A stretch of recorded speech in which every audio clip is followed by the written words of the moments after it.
I wrote it. So what was the name of the song?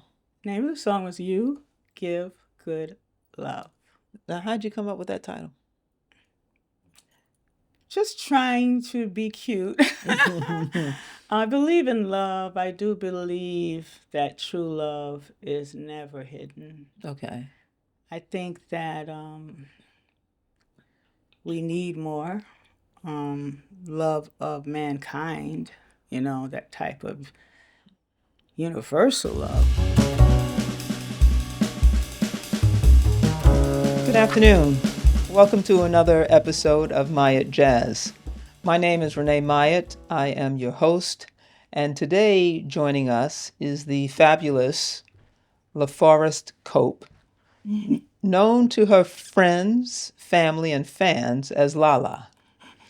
Lala is a singer, songwriter, artist, author, and educator. And I'm sure there's some other titles in there, and we'll get to that during the conversation. But I'm so thrilled to have her with us today, where we can talk with her about her music, her life, what she's doing today, and what she's going to be doing in the future. So, Lala, welcome. Yes. Thank you so much for having me. I appreciate the kind gesture of actually giving me the opportunity to take that long walk down memory lane. It's kind of cool. Well, it's interesting you say long walk down memory lane. You have, during that walk, you've met with, sung with, written for a lot of people. So we're going to get into that in the conversation. Of But course. before we get that, I always like for the audience to just get to know who you are. So I understand you grew up in Queens. Yes, I grew up in a part of Queens that back in the 1950s was called the Black Hollywood. Was it? Yes, it's East Elmhurst. Why was it called that? Because just like many entertainers in jazz lived in St. Albans, what was it, Adelaide's Park, right? I think that's how it's pronounced. A lot of them wanted to live in East Elmhurst and Corona, specifically beginning with Satchmo. Okay. Yeah, Louis Armstrong has a house that's been historically made into a museum, and Sure. a historic landmark. So it's funny because that's on 108th Street. My dad is from South Carolina. He migrated to the city because, the Great Migration was a good thing. Everybody in my family is either from South Carolina or North Carolina. And I think they all wanted us to have opportunities that they never had. Sure. And this community was a pretty middle class, upper middle class, black community. So other people in it was Sidney Poitier, Harry Belafonte. I lived across the street from Celia Cruz. Wow. And when I was a little girl, she used to let me carry her opulent costumes to the limo when it came to pick her up. That was my job, And Azuka, such a sweet woman. Wow. And I think that had a little bit of influence, right? I would think so. Surrounded by all that Yeah. talent. And Muhammad Ali, Lived in East Elmhurst. Walt Frazier, Whoa. and most importantly, 3 blocks from my home was the home that Malcolm X lived in with his family. And, that's where they bombed his home. Right. But again, they've made that into a landmark as well. Changed the name of the street to his name. To his name. Oh, okay. I could just walk up there. It's 4 blocks from my house. Wow. I did get to meet his family as a little kid because I had friends all over the neighborhood. Right. But it was when I met his oldest daughter. I can't remember her name, sorry. I know that she was speaking at an event, and I know that I had to be maybe in my 20s. And I'll never forget that she said, unfortunately or fortunately, because I think it could go either way, that we as a people are motivated for the moment. And it stuck with me because I often wonder, why is it we don't know our history in general? It's not taught in the school, so you have to be taught at home. Somebody in your family, a friend of the family. My father came, like I said, all the way from the South with a 6th grade education. He did whatever kind of work he could get while he lived with his brother in Brooklyn. And he ended up in East Elmhurst because he was driving, his next job was driving his car for a personal car service in our community. That was in Corona. Oh. So between Malcolm X and 103rd Street, which is where his business was, back to 93rd Street, where he was driving around and he saw a lot. And he bought the lot. Your father bought the lot? Bought the Empty lot. Empty lot. I wonder how many square feet it is, but I know it's enough to have a house and a driveway and a backyard built from scratch. My dad did that, and he dealt with a contractor. Now, that's so interesting. So we're talking Maybe, I think it was, I want to say I know, so I'm going to say 1962. Okay. Because I remember being in grade school in 1963 when Kennedy got shot. Okay. And I think, again, that also informed me. It made me understand a little bit maybe earlier. Maybe we all got to understand very earlier that they didn't want a president taking the sides of civil rights. Yeah. And there was talk of that. But let's go back a little ways. I mean, you're talking about your father in 1962. 62, I think. Purchasing a vacant lot. I mean, that must have been a big deal. And that's right. And he even told me, he said the contractor was a little racist. Because back then, contractors, they came from Long Island, right? Okay. So. And then he had to have, obviously, I mean, what it cost back then. Oh, a house? Purchase. You want to know? Yes. You want to know? Absolutely want to know. He told me. I know. He told me. The house cost $20,000. And that was a lot of money back then. The lot cost $5,000. The lot cost $5,000. Next to that lot was 2 lots with nothing but weeds. And every time when I got older, Daddy used to say, I wish I would have bought those other 2 lots too. Yeah. Because I said, because if you tried to buy them now, forget about it, right? It's not happening. But $20,000 was a lot of money back then. Yeah, back then it was. So how does he worked 16-hour days, driving, and his boss just got older and decided, I want to turn the business over to you. So then my dad became the owner, and it was called Cope Cars for Hire. I see. Wow. And then I got my first job working for him. As what?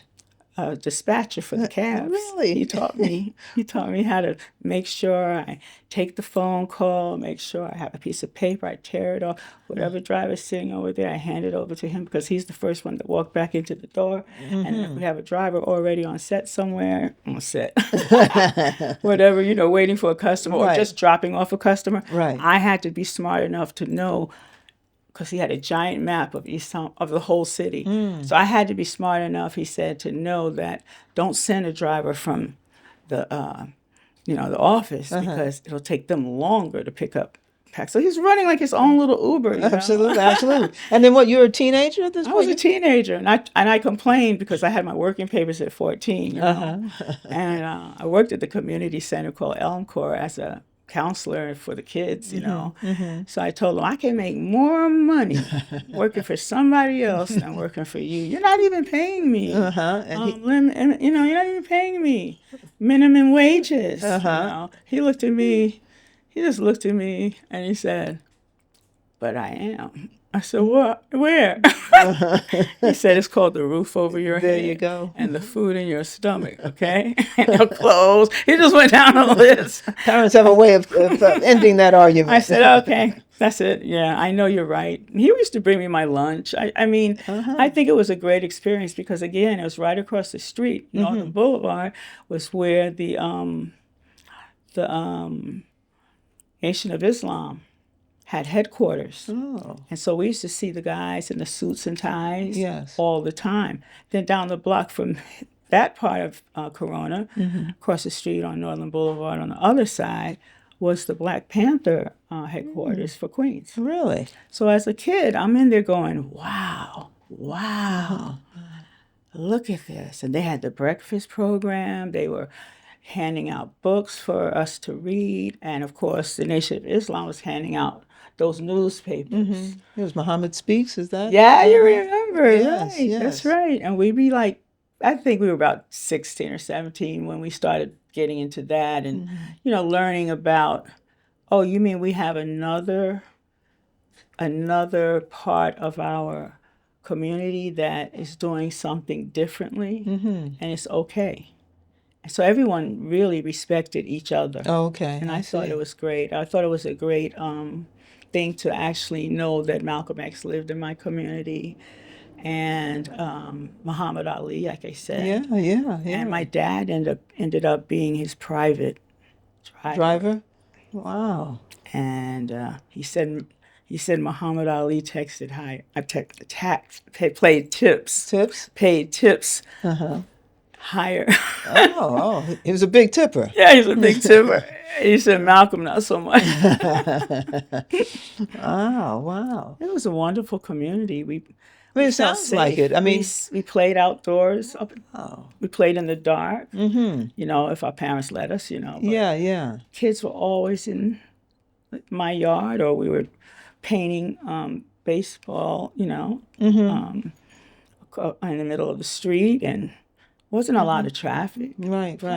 I mean, we had enough room that there were no cars parked on our baseball diamond. Look at that. Yeah. Look at that. And it was great. So you are an only child? No, I have one brother. And my dad was married prior to marrying my mother when he lived in South Carolina. So I have one half sister and 3 older half brothers. Okay. That I think I would have to say, 2 of them passed away before I was even able to get to know them, where I know my sister and one of my half brothers, because they showed up into my life when I was a kid. Okay. Because I believe he and his ex-wife must have had joint custody. So every other weekend, we all got together, and it was so much fun. Was it? I always loved being around people, and I wanted to enjoy their company. And then suddenly, they disappeared out of my life. But when he passed away, they returned. And we made a vow that we would have breakfast once a month after that. And it was just so wonderful just to see what I kind of remember, a connection from my childhood. So when we meet in our 50s or whatever it was, 60s, it was like we never stopped. Well, do you still keep that vow? Yes, we do. Because now, I mean, you're not in your 50s. You guys aren't in your 50s anymore, right? Well, they're older than me, so Oh. I'm going to say maybe they're in their 70s now. Okay. So that means I'm about, I'm under them. You're under them. So any of your siblings, were they musically inclined? No one in my entire family was musically inclined. I've searched. I've even considered going on Ancestry.com. Yeah. But, and I still might do it, but I just searched through my relatives to ask, who plays? Does anybody? No. No one. Not on your mother's side, not on your or father's my side. Huh. And my father was the one who loved playing vinyl. Oh, vinyl Remember records. vinyl? Yes. Yeah. Sure. 33s. Yes. 45s. Absolutely. With the little disc. Yeah, You had to have the disc or that. You can't play that 45. That's right. That's right. Wow. What was your father's name? Richard Cope. And your mother's name? Willie Olivia Cope. So he would play vinyl records. And just exposed me without me knowing that I was being exposed to Ray Charles, Nat King Cole. He loved Brooke Benton, Oh, Brooke who Benton. also lived in Queens, but I think he lived more out here in Jamaica. Oh, okay. Man, And so would you sing along? I mean, I would memorize those songs, and sometimes when I hear them now, it brings back that memory of me sitting just drawing. I love to draw, so I would take out the New York Times fashion page. You remember they used to Yes. always have drawings on the back Yes, of I that sure page. do. So I copied them. And I'd just be on the floor in the living room listening to his beautiful stereo component set and Nina Simone, Duke Ellington. I mean, it was so, Count Basie, like you were talking about before. We have a musical legacy right here, right here. And those of us who have studied music theory, and I did get that chance to do that, you know, we have to really look at where did American music start. And it started with jazz, you know, because the blues is jazz. Gospel is jazz. It's all jazz because what is jazz and what is funk? It's a feeling. Okay. And it's a feeling that we have and we introduced. Just And when you out say of our we, struggle. when you say we, you're referring to Our culture. Black folks? Yeah, our culture, our Black musical beginnings, even going all the way back to being enslaved against our will and brought to a country against our will. Somehow, even out there in those slave fields, they were singing, you know, and we all know that the first musical instrument in the world, besides the voice, Yes. was the African drum. The drum, yes. And that's what I think I was drawn to, the historical and the cultural, and of course the beautiful contentment that listening to music could bring. Okay. Yeah, it could transport me to another place even as a young child. So did you learn to play an instrument? Absolutely. What was it? Piano, At what age? 5. Wow. So you took lessons or? Oh, yeah. I took lessons because my mom loved church. So she took us to church when we were little. And she told them I could sing in the little kiddie choir and then the junior choir and all those other things. And the minister of music at our church, which is First Baptist Church in East Elmhurst. I have to plug them, right? Nothing wrong with that. Right? The minister of music was a young college student that went to York College. York College. Yes. His name was Dennis Mormon. He came to my house and gave me lessons for $5 an hour. Wow. And your mother orchestrated that? My mother orchestrated that because she was the church. You know, she was very involved with the church and socially as well. Okay. You know? And she said, "Yeah, you can come, teacher, but I'm going to be in the room." My mother was like that, right? Yes, yes. Very vigilant, maybe hyper vigilant. I don't know, but still, I always felt her protection. Okay. And she's gone now, but I still kind of feel it. And his name was Dennis Mormon. Right. Fast forward to 1980s, I believe, maybe 70s, late 70s, early 80s, when I started getting my songs published and recorded by famous artists. The first famous artist that recorded my song was Melba Moore.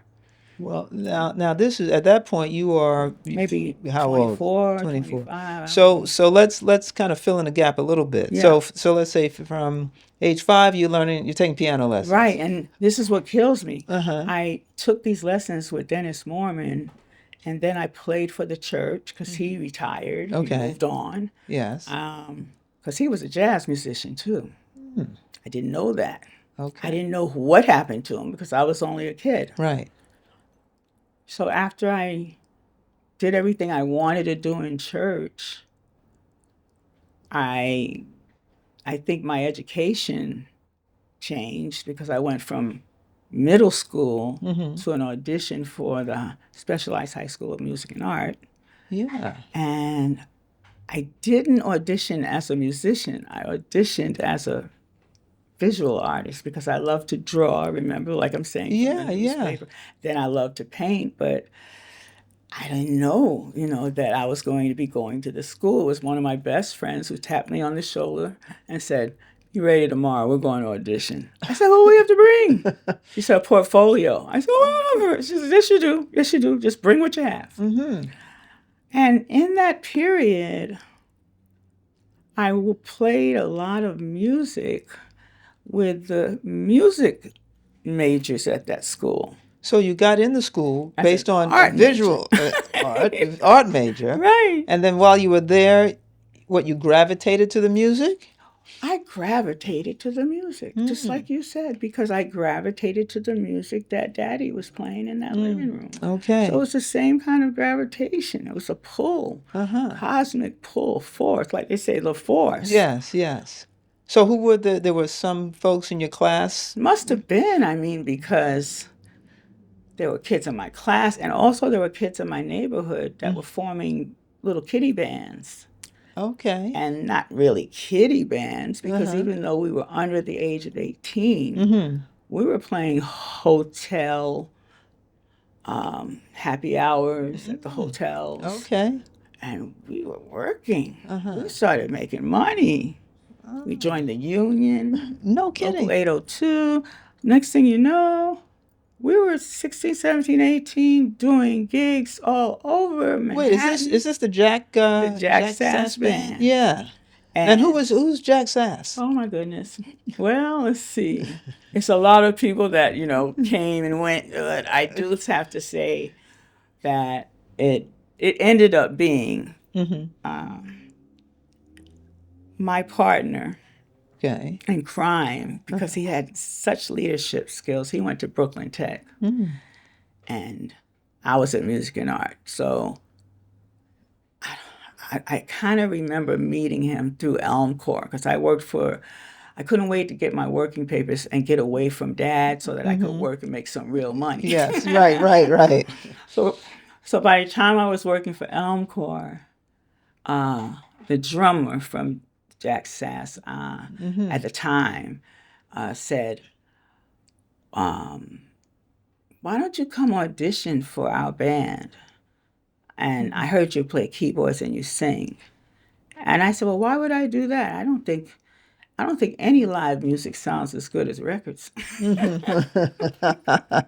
Wow. I don't think any band can beat a DJ, This is you talking at age. What age now? 16. Okay. 17. Right. That's when you lied to be older, right? So I was trying to be cute, and talking all this mess, saying, yeah, man, I don't know. I said, "I have to check y'all out. Maybe I'm auditioning you. Let's see." So I did, and we started Jack Sass in the basement of our manager's home in Laurelton. You had a manager. And he was not only a manager, but he was a school bus driver. So I had my doubts, but Right.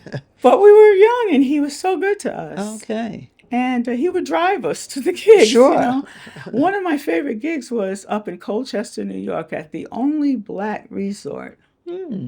And I can't remember the name of the resort, but I always remember that part of the entertainment of when we played was other people like Peg Leg Bates. Oh, yeah. But no, I said, "What is this?" And then our manager came out of the closet and said, "I want to sing too." We're like, "Oh no, oh God!"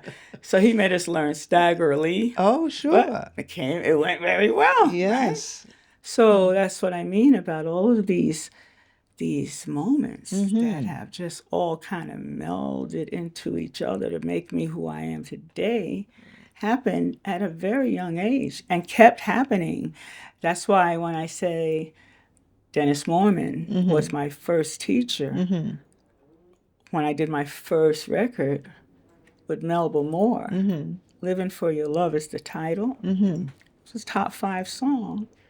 And of course, she asked me, "Well, how did you learn to play. And I said, I had a teacher. And she said, really? I said, yeah, his name was Dennis Mormon. And she said, that's my brother. That's her brother? Yes. Wow. Okay. It's kismet. Wow. Right? That is really something. And we looked at each other and said, that must mean we're supposed to be here. How about that? Together. If it wasn't for your brother, I couldn't have written you this song. So it's going from moment to moment. At some point, you wind up at Juilliard. Oh, well, yeah, because, wow, you know all of this. That's great. I wound up at Juilliard because they had a program that was, you didn't have to be, a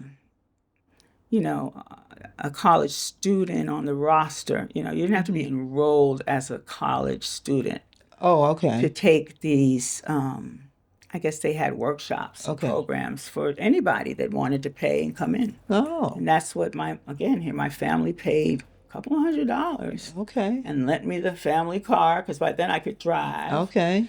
And I parked at a meter, and I went to Juilliard for the whole summer, and I studied composition.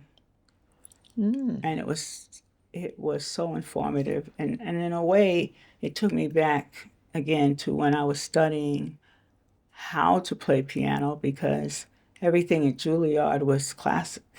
I see. Right.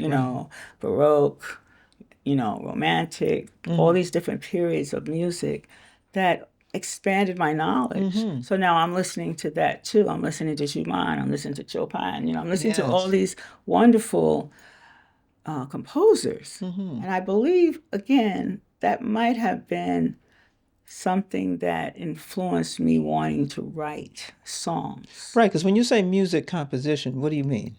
Well, composition, and when you study it, of course, depending on the institution, and at that time the institution was Juilliard,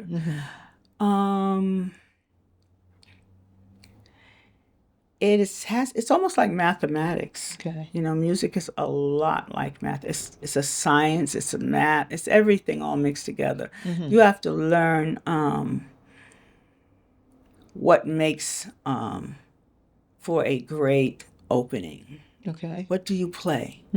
What do you play after that opening?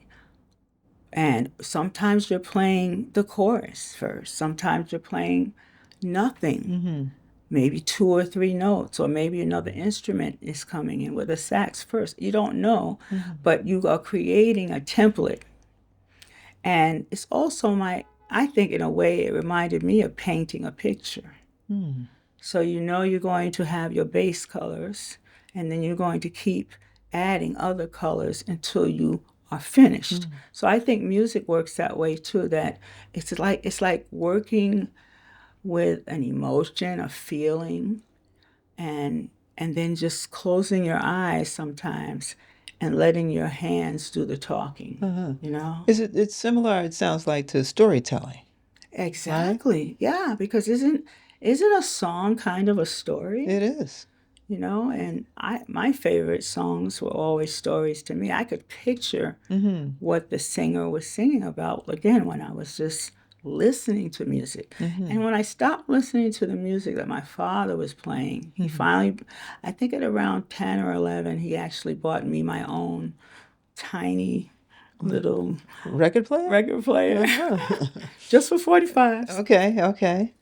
Then I was hooked. Uh-oh. Because now I was buying my own music, right? That I liked at the record shop in the community. Yes. Where you get your hair done, where you get your hair cut. We had everything we needed in East Elmhurst. So I'd go over there, Story Boulevard, go to the record shop, and I think the first record I bought was Motown. Oh, really? And second, maybe James Brown. Okay, makes sense. But then the third, I think, as music was changing, right? I know it wasn't long before I was really into Sly and the Family Stone.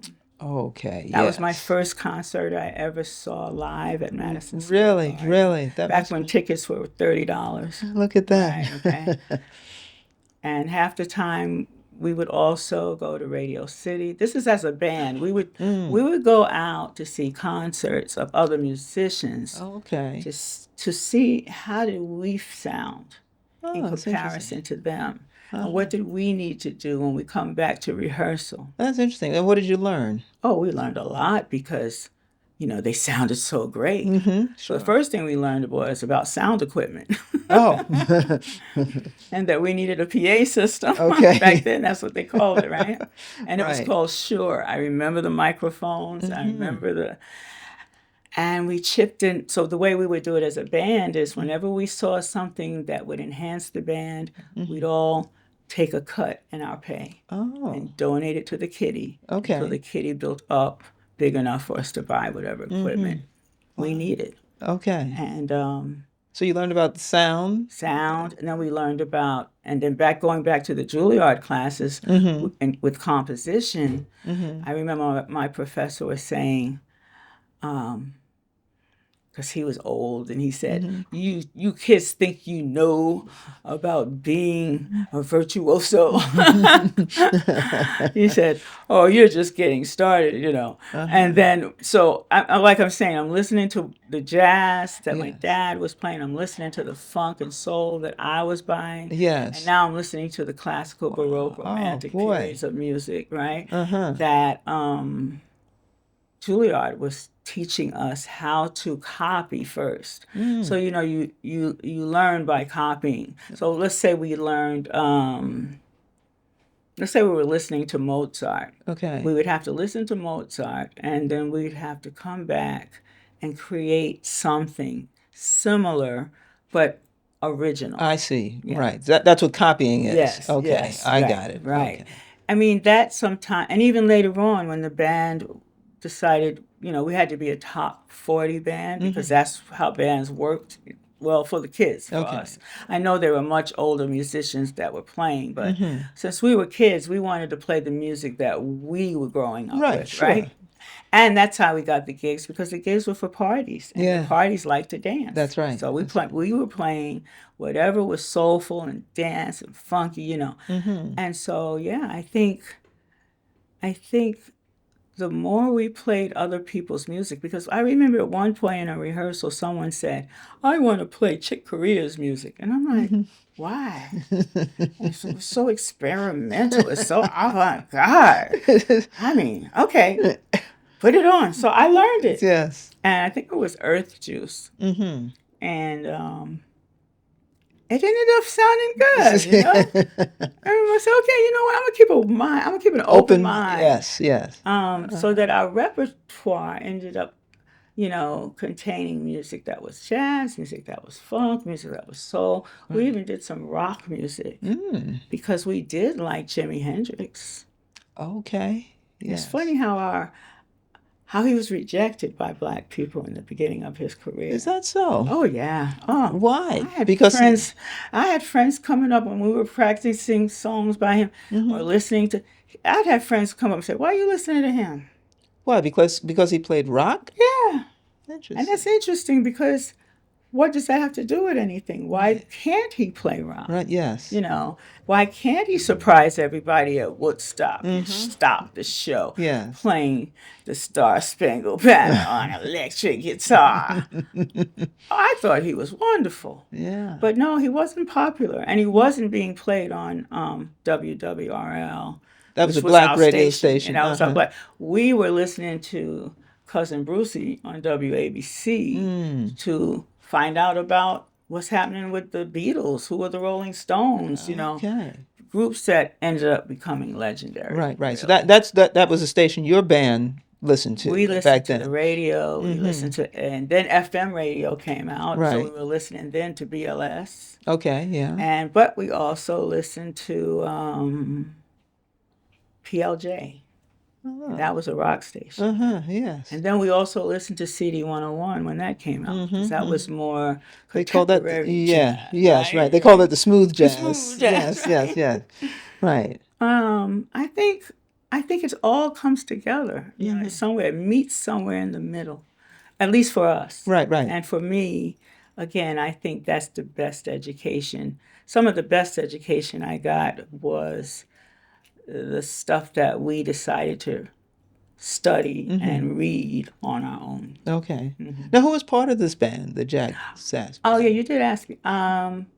Well, we had a guy in the band, like I said, my partner, and he was a great leader, What was his name? Mike Murphy. Mike Murphy. But now they call him Mick, Okay. and he is the one of the two founders of the group called The System. I don't know if you're familiar with them, but these guys, two guys, Mike played guitar and sang, and David played all the keyboards. And by then,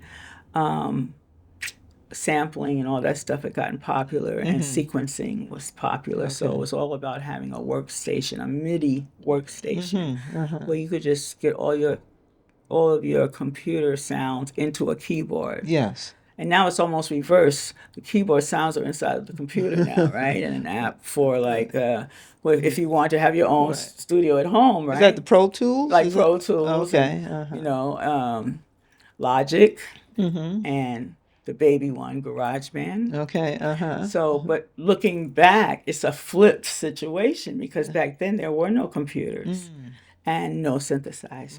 Right. So the other keyboard player in our band was a guy from Laurelton, and his name was Roderick, I think, but I can't remember his last name. Okay. He actually had a real Hammond organ, the wooden organ, In his house? In his house, and the wooden Leslie to come out of. So I played electronic keyboards, Fender Rhodes, and clavinet like Stevie Wonder. Wow. I had a stack of keyboards. I would stand and play, turn the keyboards like this, but face the audience and play like this. Really? And what was that? There was something kind of funky about doing that? New. It was new. It was just, we were just coming into that period of technology. Okay. Where the word synthesizer came into existence. Right. We didn't know what a synthesizer was. Now you mentioned the word Leslie. What is that exactly? Leslie is the speaker that goes with the Hammond organ, and the Hammond organ. Again, who you're going to find in other artists that really exemplified music with Hammond organs? Well, jazz artists, right? Okay. Yes. But really, for me, it was church. Yes, sure. That's where Gospel. I first heard the Hammond. Right. But this guy was listening to Santana, because that's where he first heard the No organ kidding. and rock music. And then he was listening to another band, and they had an organ. Oh, such a great band. Oh, I love this band. Oh, my goodness. It'll come back to you. It'll come back to me. Yeah. I know the songs were so great. I think it was Traffic. Okay. That was the band.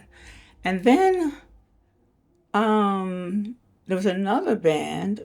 I think he was a friend of Jimi Hendrix's. His name was Buddy Miles. So sometimes they played together. Okay. He had a great organ player. And let's not forget the guy who played organ for the Beatles. They begged him to join their group. He's just that fifth Beatle. Yes. He was black, right? And then he went on to have a pretty good career. And Do you remember his name? I think we loved him. Yeah, I remember his name, Billy Preston. Billy Preston. Look at that. I remember his music because the band told us we had to play that song that he wrote. And it was so hard to play. The keyboard part was so hard to play. And then we found out from some engineer, technician that told us, guess what? There's 2 tracks of keyboards on that record. Oh. He's not playing. He's not. Wow. He's not playing them both at the same time. One is being overdubbed. I see. And then that's when my ears started getting ready for listening to music as a producer. Really? Yeah, because then I said, oh, so you can actually layer what you're playing. So how is the listening different for a producer? Well, a producer, which I ended up becoming, is the one, not like in a play or a movie. They're not like the ones on a Broadway show that, fund the project. Okay. It's totally different. A producer in music business is the one who records the actual composition and then hires the musicians that you want to play on that recording and hires the background singers and just make a beautiful table setting for when that singer arrives. I see. You find out what key that singer sings that song in the best. You become a vocal coach. You become a musical coach for the band. You telling them what you want to hear. And it's a very, I want to say it's a very collaborative experience because you're really trying to help each other do the best that each one of you can do. Right. But the producer's the leader, and the producer gets the last word. Got it. And I really felt like I could do that. And there weren't many women doing it at the time. All the artists that I admired were just singers. But then I started admiring other artists who were singers and musicians because, again, going back to Daddy, right? Okay, yes. The music. So they go together. The music and the vocals, yes. Vocal arrangements. Okay. The melody goes with the harmonics of the music. Right. Or the harmonics have to go with the melody. I don't know. You don't have to have either one can come first.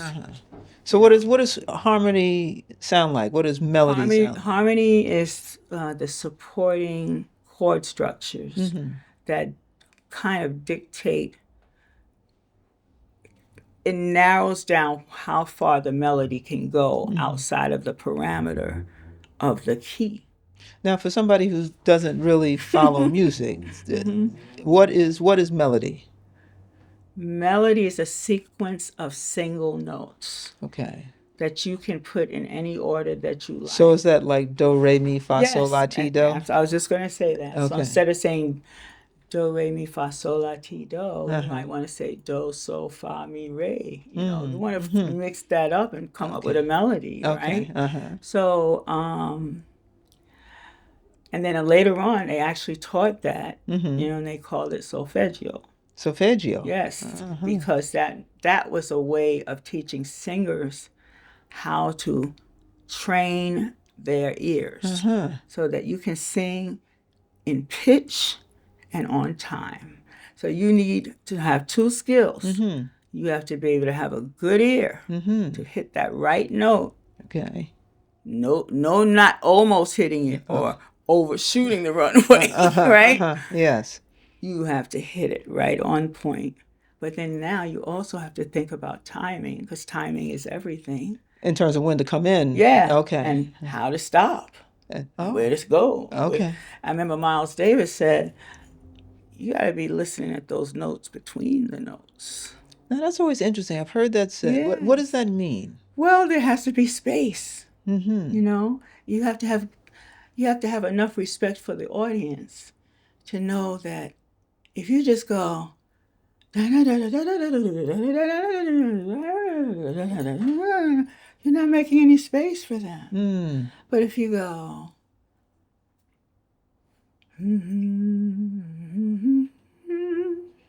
right away, you're giving them a little bit of space to catch up with you. And maybe sing along with you if you have a good enough melody. What makes a great song? A great melody. And lyrics that are able to be memorized by the time you get to the chorus. The next verse, the audience should be able to almost sing it with you. Is that right? That's what I believe. And that's how I was taught. So, yeah. It's a combination of a lot of skills. So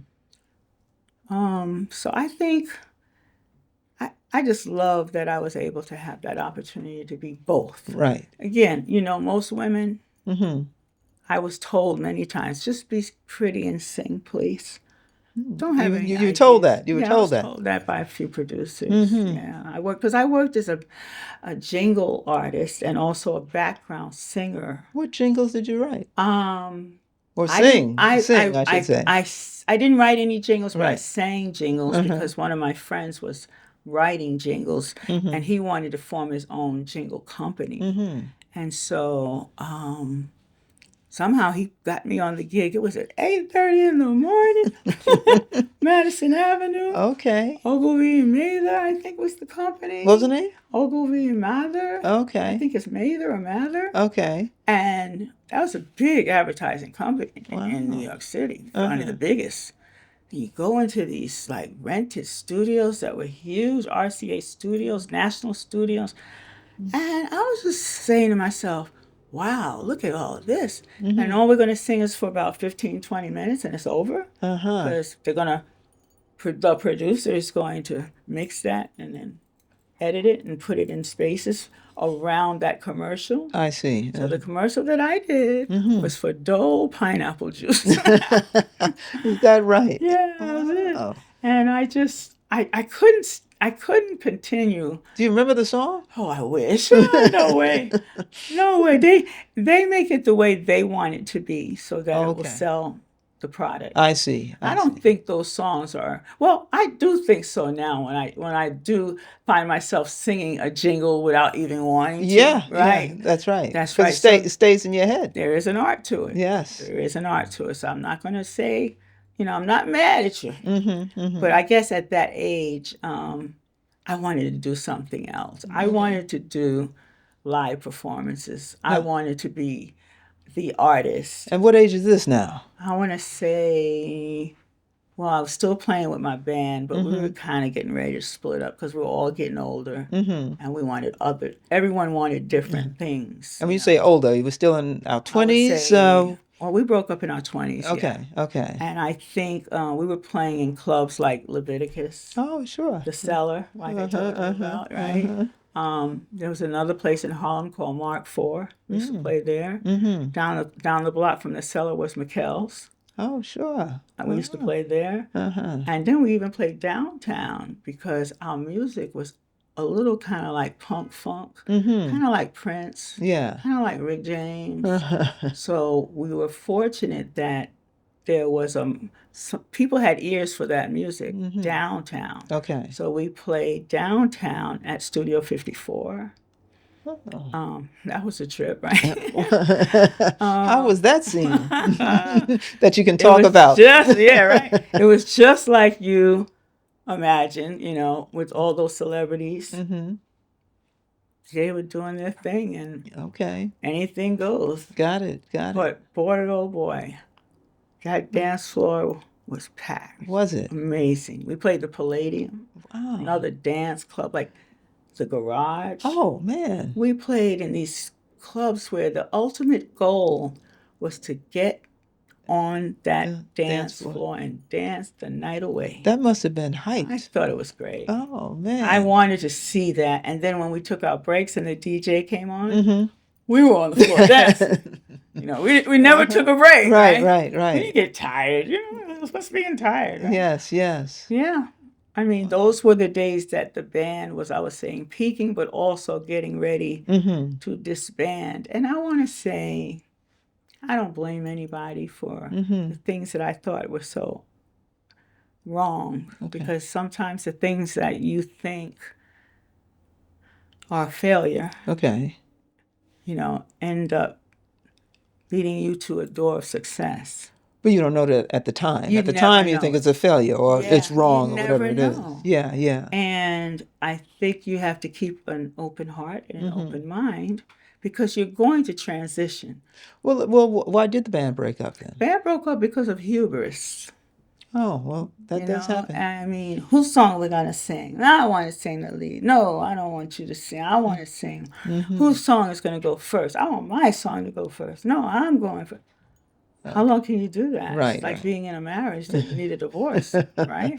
Yes. And being in a band is like being in a marriage because you take for granted these people that you have maybe been with for 5, 6, 7, maybe 10, 20, 30 years, Sure. that they're your family. but they're not your family, Okay. you know. Uh-huh. And you never know whether they are really behind you. You hope so, and you believe so, and sometimes it's actually true. But you never know when someone is not really into watching you get a little bit higher than them. Of course. So, of course. Right. And then you start treating each other in a way that doesn't help each other. Now you're competing with each other. Of course, right. And we're talking about music. We're not talking about sports, you know. But everyone wants to shine, I Everybody wants guess. to shine. Uh-huh. And it's nice when you find a group that shares the spotlight. Okay, yeah. Because again, and I know I'm jumping around, but I know that after I got my first recording deal with Arista Records, I was signed as an artist. And at that point, I had long before stopped being in the band. Because that's how I got all those opportunities to do sessions and things like that. But I think looking back, that I would have enjoyed it more. I would not have felt as isolated as artists are usually feeling on the road, especially the hectic schedules, the fierce competition that is out there, you know, and the lack of sleep, and maybe staying up too late. Every party has alcohol, and other, you know, substances, right? So when you say you would have enjoyed it more, what I would do you have mean? enjoyed it more, even though we broke up, if I had my band. If you had your band. Why do you say that? Because when it was good, yeah, like in a marriage. When it was good, it's great. When it was good, it was so great. Yes. We laughed together, we cried together. We were a family. Right. And we were all around the same age. So it's almost like having siblings, right? That you get to pick. Yeah, right? definitely. Surrogate family, right? And I just loved being an artist on Arista Records. But when I went on the tour and I finished the show and I did all my duties and promotional, you know, you have to do this, you have to do an interview. Back then they didn't call it podcast, right? Right. That's right. And when you eat, when you get driven, picked up by the limo, taken to the event venue, you're alone. So how old are you when you get signed to Arista? Well, I was in my 20s again by then, but middle 20s. So how did you even get introduced to Arista? I got introduced to Arista from another band that was from Brooklyn, and the keyboard player in that band was BT Express in Brooklyn. Oh. He called me one day because he was always in the studio. He had his own home studio, but it was really like a real studio. He invested a lot of money. Okay. And his name was Kashif. Kashif, yes. And Kashif and I were rivals. You know? Rivals? Yeah, we were enemies. Why? Because we stole his drummer. So he didn't like you? He didn't like me, but then we became like this, you know, two peas in a pod. And then he said, why don't you come to the studio? And I said, sure. He says, I'm doing Evelyn Champagne King's record. You want to sing backup? Sure. Wow. I'm doing this. You want to say, yeah, sure. I'm doing my first album. Do you want to write a song? Sure. Wow. So I actually wrote his second single, Stone Love. Really? Yes. And you sang backup on that? I sang backup. I played on it. And so by the time I was almost 30, or maybe turning 30, I had 5 top 20 songs on the Billboard Black, they called it then, charts. Then they changed it to R&B. Right. Black, now it's back to hip-hop. They don't know what to call it, right? I had 5 singles in the top 20. And what were they? Well, the first one was the one I did with Melba. So that was... What was the name of that one? Living for Your Love. Okay. Right behind that was Kashif, Stone Love. Okay. Right behind that was Whitney. Yeah, now let's talk about that a little bit. Whitney, you say Whitney like she's like Yeah, she's like my right here. your sister in song, I think Sister as she in called it. song. She called me that. I called her that. And we met because of Kashif. So what, he knew her or something? No, Clive Davis knew her. And Kashif was signed to Arista. Okay. And Clive Davis asked Kashif, did he have any songs for her? Mm. And Kashif lied and said, yeah, I have songs. Yeah, I play songs. Well, you're supposed to lie. You're not supposed to say no. Right. You know. Uh-huh. And then he calls me up and said, get over here, quick. They're coming to the studio. And I told him I had a song for her. Mm-hmm. Can you bring the song? Uh-huh. I said, well, you didn't tell me. I said, I have songs I'm writing for my project because I know I'm getting a deal after you, right? Uh-huh. Yeah. Okay, well, look, just bring those then. Uh-huh. So I brought them and I sat at the piano, and that's how we met in the studio. And Robin, her best friend, and I want to say her security. Okay. You know, Robin was like a road manager, Is that right? tour manager. She was Why? a confidant. Because she loved Whitney, and Whitney loved her. And I believe, again, like I said about myself, that kept Whitney from being alone. Because she was by her side. Okay. She actually gave up a D1 scholarship to play basketball. Who, Robin did? Robin, to go to college, go away. She just gave that up. And she said, I'll stay next to you to help you. And isn't that what life's about, right? Yes. Helping others. So I think Robin played a huge role in helping Whitney transfer her skills from the gospel church and her mother. Because her mother was the minister of music at that Baptist church in Newark. Oh, what, Sissy Houston? Yes, Sissy Houston. Sissy Houston of, her own group. And of course, Sissy Houston, the background singer for Aretha Franklin. Yes. Wow. And then Elvis. Elvis? Yeah. And they just had this thing. I mean, and it still exists. You always see other artists from other genres of music, whether it's rock, even jazz. I see it in every genre of popular music. They need that cornbread and that sweet potato and macaroni and cheese, soul food, feeling, the funky feeling of R&B and soul. So that's why you'll see like the Rolling Stones have 3 backup singers, right? 3 black backup Yeah, singers. so we used to call it backup singers. Backup singers. Right?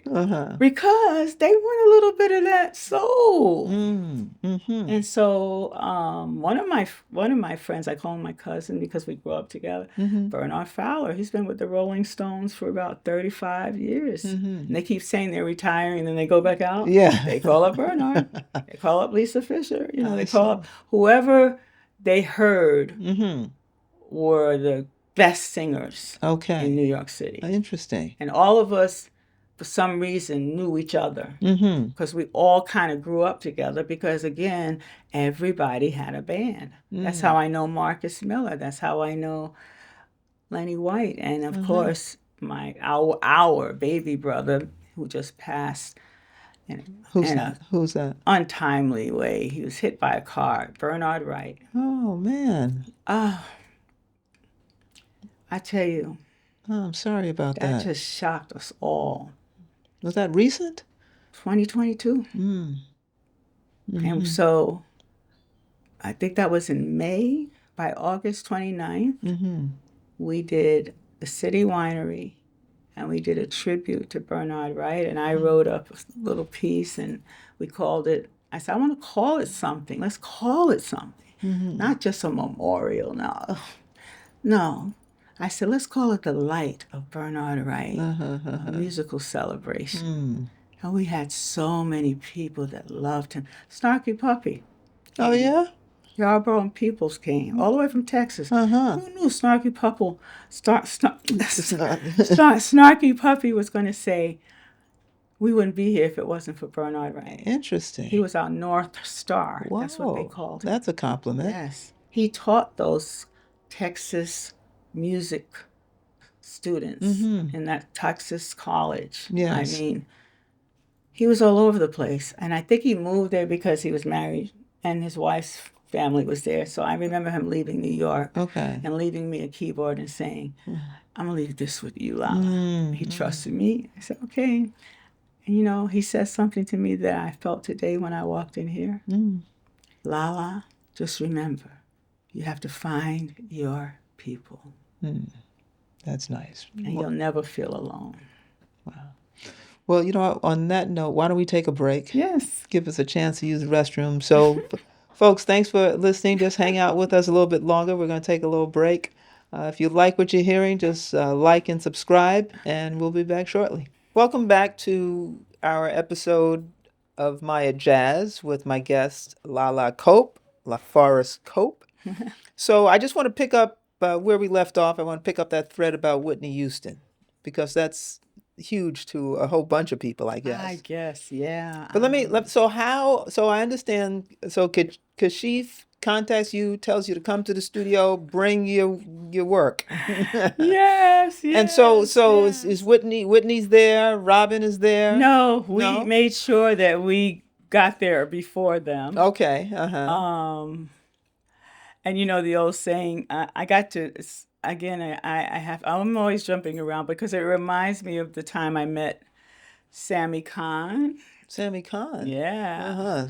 Oh, man. Well, before we get over to Sammy Khan, what happens now when you get to the Kashif part? Yes. Well, because the reason why that triggered that was because I remember Sammy Khan saying, "Kid, you want some advice?" I said, "Yeah." He says, "When does a songwriter need a collaborator?" I said, "I don't know." I said, "When?" He said, "When their back is up against the wall." Makes sense. That was what happened. Kashif's back was up against the wall. I see. He didn't have a song, and she was coming. Right. Hurry up, Lala. So, of course, I have songs because I'm a songwriter. I got a little briefcase full of them, right? And I said, okay, I think I'll play this one for her. I see her doing this one. I knew it. I sang it at the piano. I didn't have any music. It was in my head. I already knew it, you know. Had you performed the song before? Never. Only as a writer, you know. Okay. In the studio, my studio, because I had a small studio at in home. My home. Thanks to Kashif again. Okay. He was one of the first people in my life that put his money where his mouth was, you know. And I was so fortunate to have a little music room of my own, one window. And you look out of that window and you see a brick wall. So that was inspirational. I don't know how, but it was. And that's why I wrote it. So what was the name of the song? The name of the song was You Give Good Love. Now, how'd you come up with that title? Just trying to be cute. I believe in love. I do believe that true love is never hidden. Okay. I think that we need more love of mankind, you know, that type of universal love. But I think it kind of starts on one level, right? And did you have that thought back then when you wrote the song about mankind and love?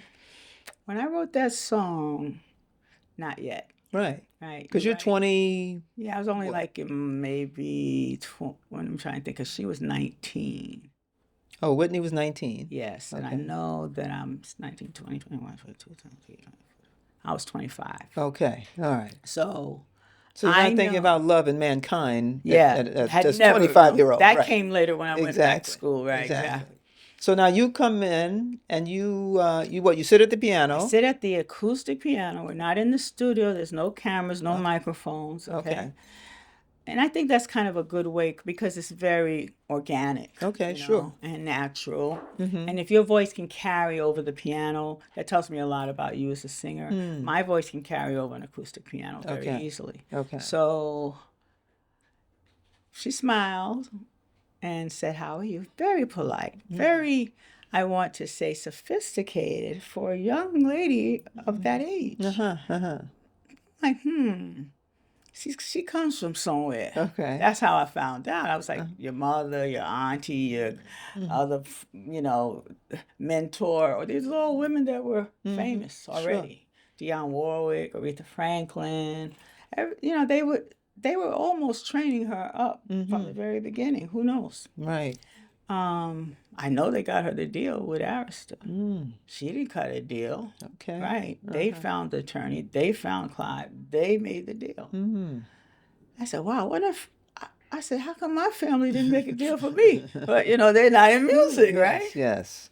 But she said, before I finished the song, first she was leaning on the piano, like skeptical. So you sang the song for her, played and sang. And then I said, when I finished it, I almost finished it. She looked at Robin. Robin looked at her. They looked at me. It was sort of like a movie, right? I said, that is a great song. I'm doing it. That's what she said. She said, can you play it again? I said, sure. Well, the second time I played it, she joined in. Here we go again with the ability to capture enough notes in that melody, but not too many. Okay. And the notes in between, like Miles said, right? That she could learn that song that fast. And by the end of the second rendition, she was singing the words without reading them. Got it.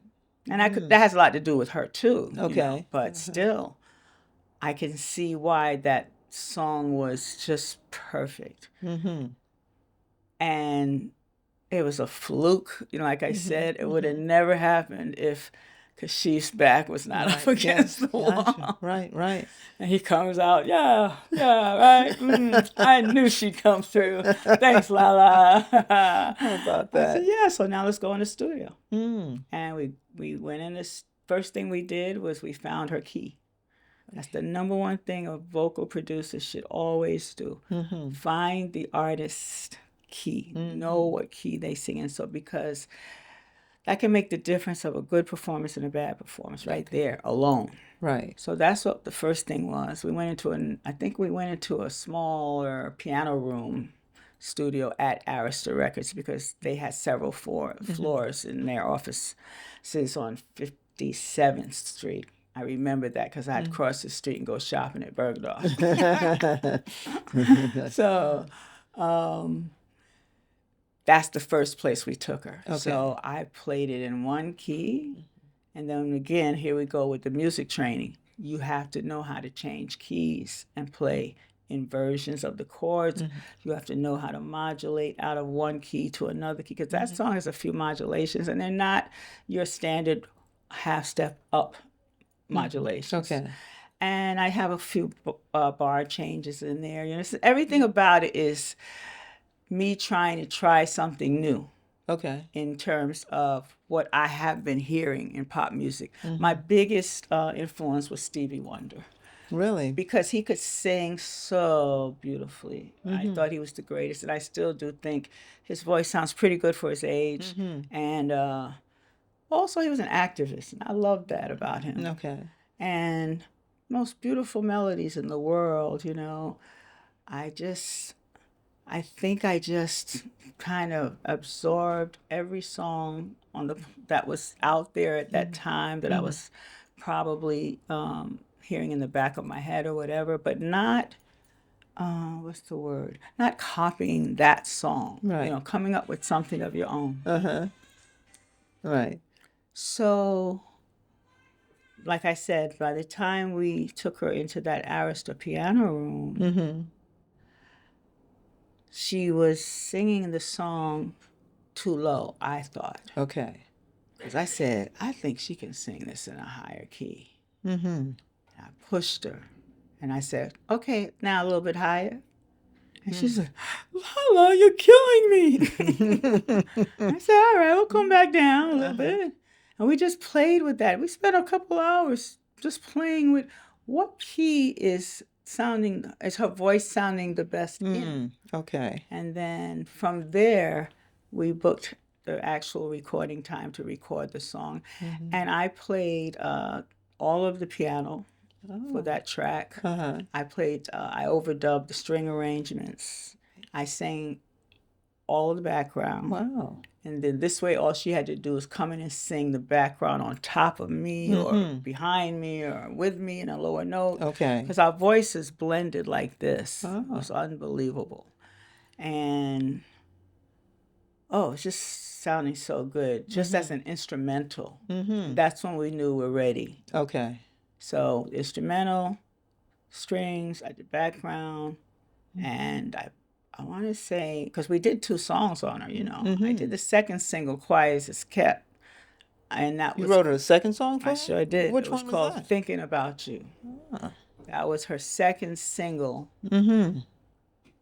But it was only to keep her alive on what they call, R&B radio stations. Okay. What, you needed 2 songs for that? Well, you needed to follow up with something just to let the public know that, yeah, she's a sister. Okay. Yeah, she's down. She can do something fast, too. Oh, I see. Yeah, so Okay. that's why I wanted to have a fast song and a slow song for her. I did not know I would be the first song out the gate.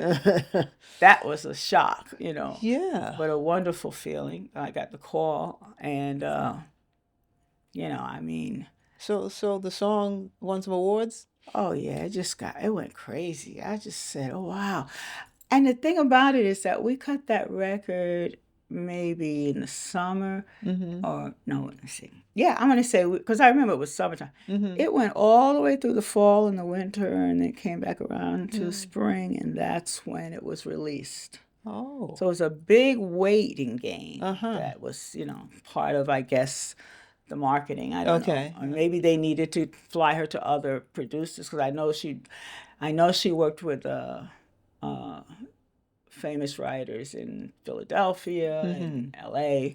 But what I loved about this project was that we were the first ones to be part of her first song. I see. On her first album. Oh, you know what I that mean? A is lot fabulous. of firsts, right? Yeah. And she never let me forget it. That's what's so beautiful about her. What do you mean? She would say things in her concerts. Put that spot. Is Lala here? Right before she would sing the song. Is Lala here? Put that. Mr. Lightman, can you find her? Oh, wow. And they would find me. And I said, man, good thing I was. Yeah, wow. Stand up, girl. I stand up, and she say, this is Lala. And she is responsible for giving me my first hit record. Wow. Which I'm going to perform right now. And I would get goosebumps. Of course. Right? Wow. And that happened a couple of times. The first time was at her, debut performance in New York. Because first, it's just like a Broadway play. They had her doing promotional stuff all over the country before she performed. Okay. Man, that night was something. The streets were just buzzing. People were coming and getting out of limos. Just like in those old Hollywood Yes, Hollywood movies, yeah. And guess where was it? I was going to say, where guess was where it was? Where? Carnegie Hall. How do you get to Carnegie Hall?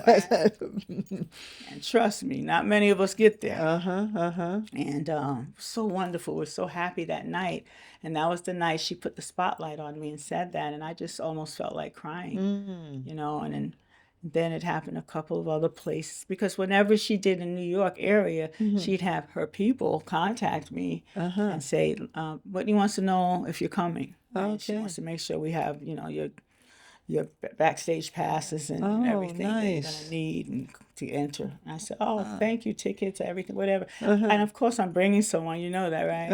Okay, thank you. And she wanted me, one time after those gigs, and I think we were just hanging out. We went to dinner. No, I met her at a photo shoot. And from there, we went to dinner. And She said, Lala, girl, you just keep writing them and I'll keep singing them. And again, here's where youth, right? In my youthful mind, I thought, oh, okay, no big deal. Because in my mind, I'm thinking, oh, that'll be easy. Not thinking about the other things that happen besides the creation of the music, the creative part. There's a whole nother corporate part going on there, right? Okay. So that's when I really started learning more about the business, the record business. Right. And I found out that, it was important to break her on Black radio. Okay. To build a Black following first. Okay. That marketing department at Arista was something else. What do you mean? Well, it had attorneys on it. It had sophisticated thinkers that had college degrees in marketing, advertising companies. We had people that worked on Madison Avenue that were now working in with Arista and other labels as well. Right. They were smart to bring in these corporate people because they knew how to sell a product. Okay. And when you're a record artist, you are the product. Yes. And so that's how we became closer and closer because I could tell she was a little overwhelmed, it was a little too hectic, as it is for so many of us. Like I said, the schedules, when you go on a tour, you might go to New York and then go to North Carolina and then come back up and do Boston and then go down to Florida and then cut over to Missouri and then cut over to, I mean, it's absolutely, it's just draining on anybody. And I think kind of that's what happened to her. So did you stay in touch with her throughout? I stayed in touch with her all the way up to the time that I made the transition out of being a singer, songwriter, producer, performer into having a family. Okay. And I was having twins. And one of them passed away in the hospital. Oh, I'm so sorry. I know, it's sad. I think it's the saddest kind of grief that never really leaves you. But you have this faith that person, even though it's almost a non-being, right? You didn't get to meet them really. I did hold him, for sure, but I feel like they stay with you, And I used to tell my son, who did survive, the surviving twin, about him. Okay. And I said, he's your guardian angel now. And he loved that. And so she told me when I went into the hospital. Who's this, Whitney? Yeah, Whitney told me through, her people. Okay. Listen, whatever her insurance doesn't cover, I'll pay for it. But give her the room that I had, please, so she can have her privacy. Wow. And tell the doctor. I mean, she just took over. And then she told the building security. At that time, I moved to New Jersey, and I was living up on the cliffs of Englewood, right? Yeah, but further towards the water. I mean, I was on the Englewood cliffs. Okay, yeah. Not Englewood, Edgewater. Okay. So you have 20 stories up, looking down at the Hudson River. Wow. And you're looking at the west side of New York. So the most beautiful view you could ever have, right? Outdoor patio, half enclosed, half... And I remember saying to myself, look what this music has done for me. But I still have this baby, so I'm going to have to navigate because unfortunately, I ended up not marrying because I knew that might affect my emotional health. The surviving son's emotional health. Okay. And I just made that decision to become as close as I could, maintain a relationship, but No, I didn't want to marry. Right. And I just thought it was a wonderful time for me. And when I brought that baby home, Whitney had somehow got somebody to let this exclusive, I can't even remember the name of it, baby furniture clothing store from London decorate the nursery. Oh, man. It had That was out of this world. it had a pram with white wall Tires. and, and steel spokes. You know, it was huge, and it was fabric, and it was beautiful. Like in the movies. Yeah.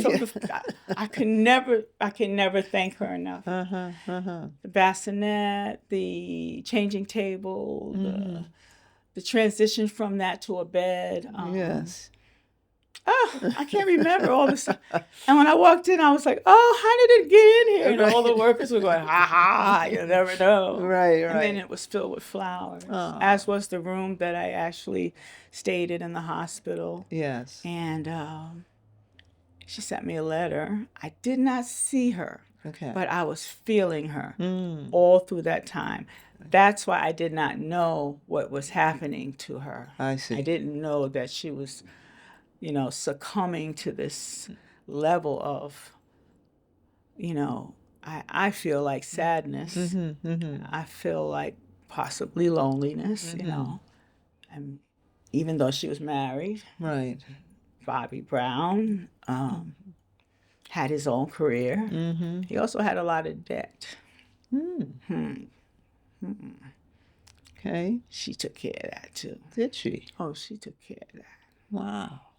And that's how she was. She sounds very generous. So generous. I mean, if everyone ever asks, do you think Whitney was generous? Yes.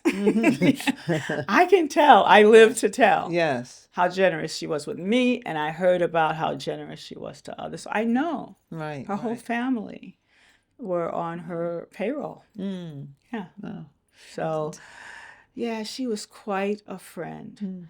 And I think she probably stayed away from me even during that period because she didn't want me to see her in the state that she was in. Right. I think she was sparing herself and me because we would have to discuss that if I was in her presence. Got it. She knows that's how I am. Yeah. Wow. Did you attend her funeral? I wanted to, but then a part of me didn't want the circus, because I knew it was going to be bombarded with, media, and people were going to be pushing and crowding into the church. And of course, you see what happened with that episode where they banned Bobby, and it's just, I thought I don't want to be a part of that mess. Okay. I just want to remember her alive. Right. I even thought about visiting her grave, but I haven't done that yet. But I suppose I will. Okay. One day. Right. Yeah. So on a little lighter note. Yeah. You, I read somewhere about you opened for. Michael Jackson. Yes. How did and somehow that Stacey Lattisaw involved too? Yes, you know what happened again, and this we're jumping back a little bit because I wasn't writing for anybody then. I was too busy making sure I knew the parts that I'm supposed to play as a keyboard player, as a background singer. Yes. For the opening act, who was Stacey Lattisaw. So she was opening for Michael Jackson? By his request. Oh. He said, I love her voice, and I love that she's a child star. She was 12 years old. And I was one too, and I want to support her. Oh, wow. Well, I said, well, good for you.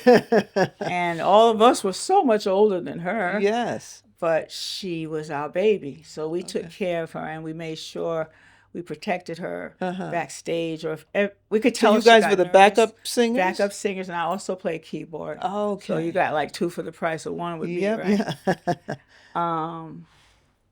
And then there was this whole thing with Michael inviting her to have this wonderful opportunity. So her label at the time was Atlantic Records. Okay. And I believe her manager and the president were like this. So that got done immediately. Okay. The mother came out with her on the tour sometimes.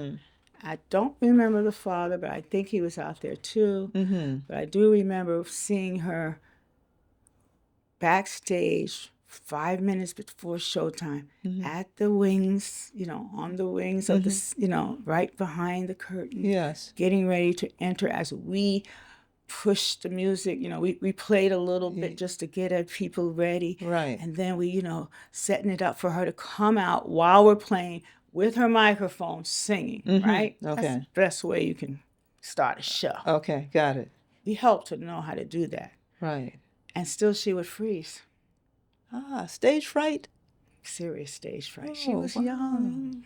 And it wasn't the same family that Michael came from. That, what he was singing, what was he singing? Like a grown man? Yeah. Like. That's right. You,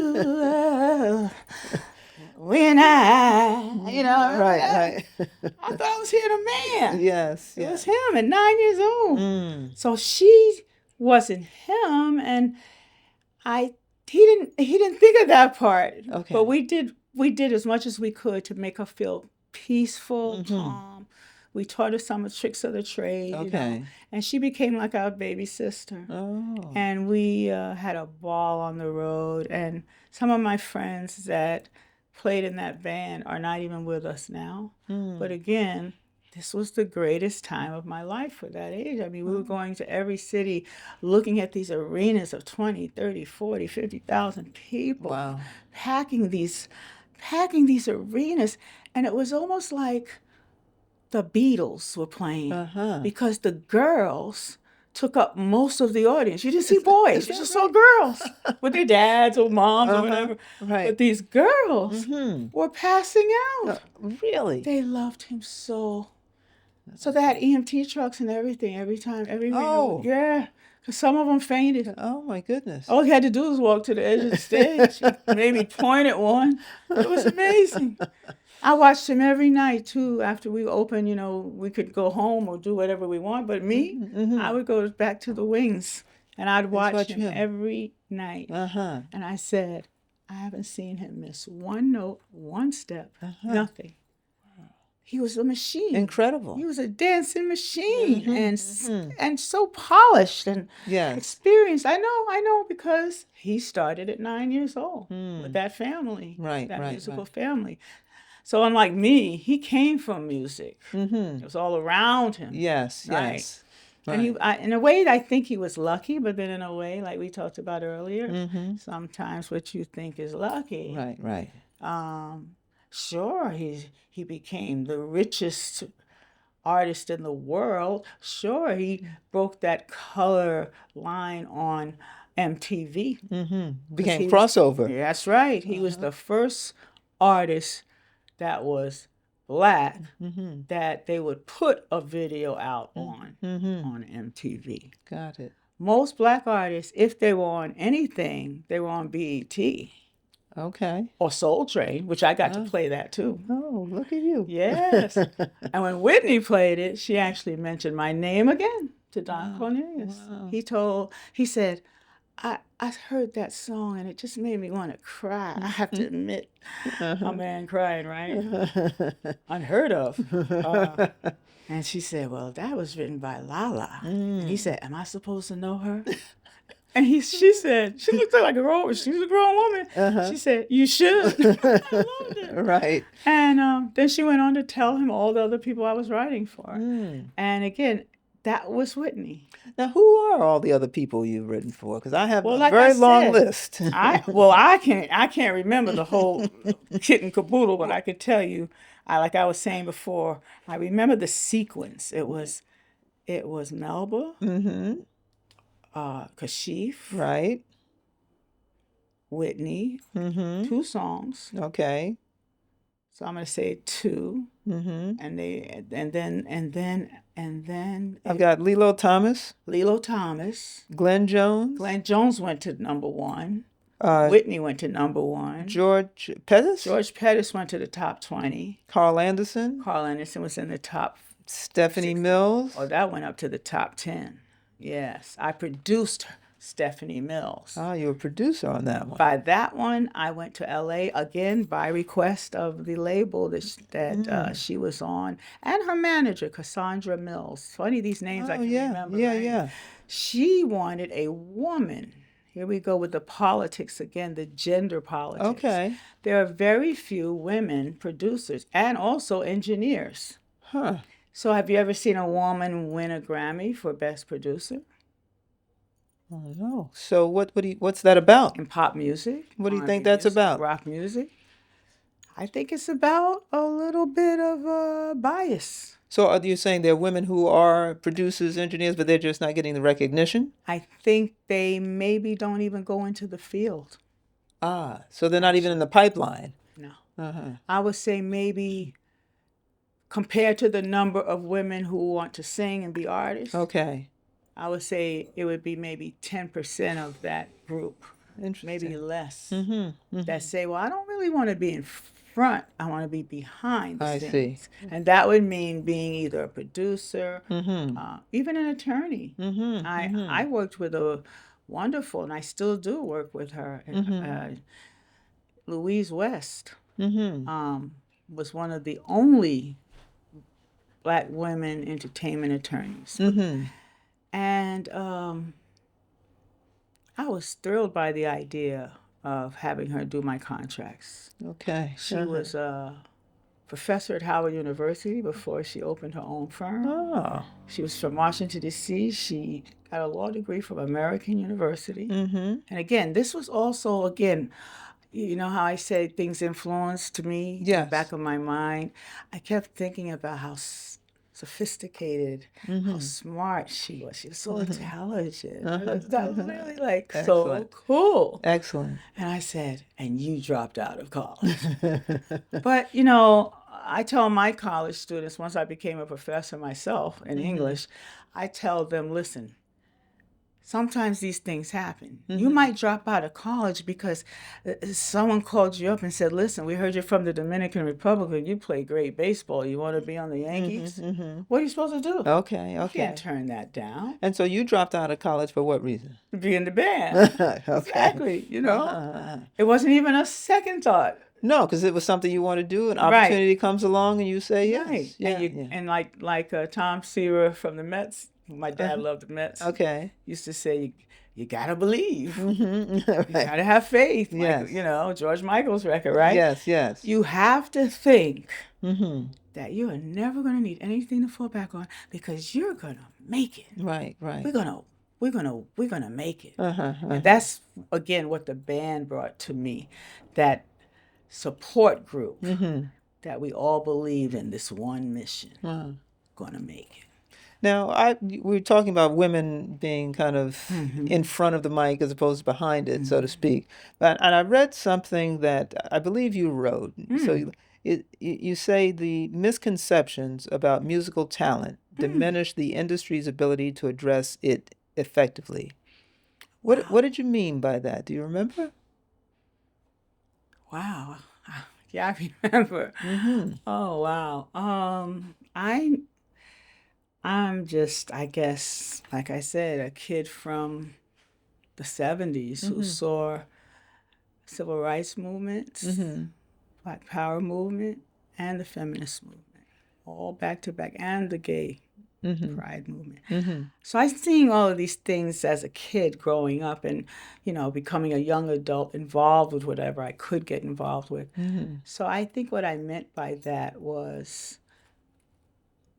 what we see today. Okay. So it was almost prescient that I said it back then, because today I've never seen I've never seen naked women turning around and shaking their behinds in front of a camera and gyrating as if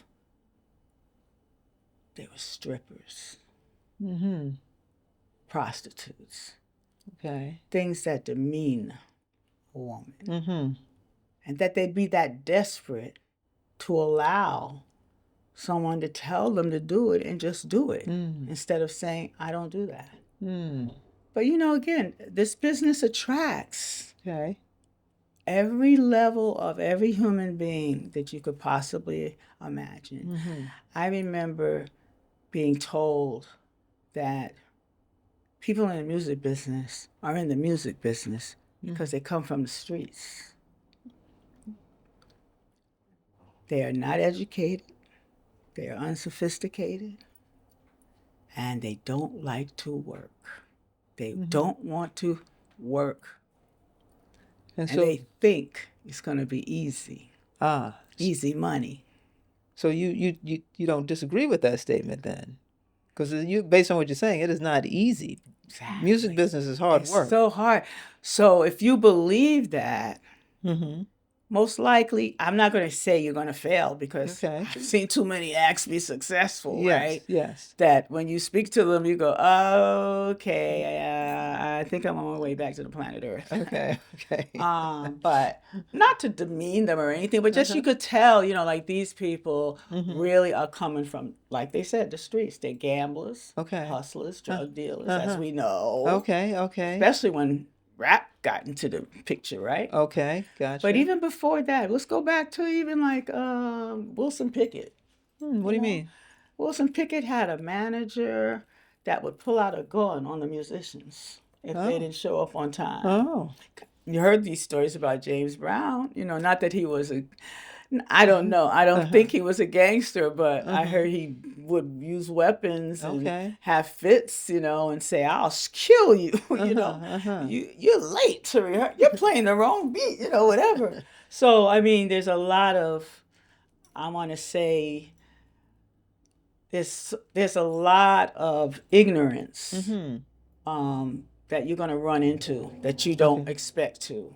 But you will run into it. And it could be in the executive. I was going to ask you, that's across the board? It's across the board. It could be the executives at the labels who got these quickie positions because, they knew who to do what with. Right. No degree, no training, Right. And I've met so many that were intelligent, that were trained. Some of them had law degrees. Some of them had marketing degrees, and so they worked in that part of the company. Okay. But not many. I see. Not many of us. Huh. We're more like, we're more like the horses in the race. We're the horses. Got it. Yeah, and they kill horses, don't they? Gotcha. Gotcha. So, I mean, being in the music business and obviously recognizing that it is a nasty business, but you had your own singing career, right? Well, I think, and my mom, I can see my mom right now telling me, I say, I think I'm lucky. No, you were blessed. Okay. Get it straight. Get it straight, yeah. Okay, so I'm going to say it for you, Mom. I was blessed. Okay.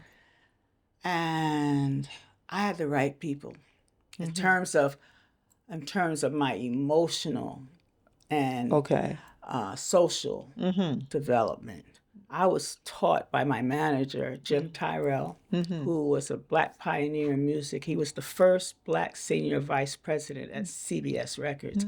He's the guy that marketed Sly and the Family Stone, my favorite group. Yes. And Janis Joplin. I mean, he was the first one. And guess who his boss was? Clive Davis. So isn't it ironic that I would get signed to Arista under Clive Davis and my manager knew him? Yes, Again, you see what I mean? Wow. You see what I mean? So I always felt once I was actually, I would say once I did Whitney, once I was creating music that was getting published globally and all that stuff, I think once I was in that position, I had the right people around me. Louise West, Jim Tyrell, and whoever else I worked with, even Kashif, he was, Kashif may have been from Brooklyn, but he was not, he was a very straight-laced,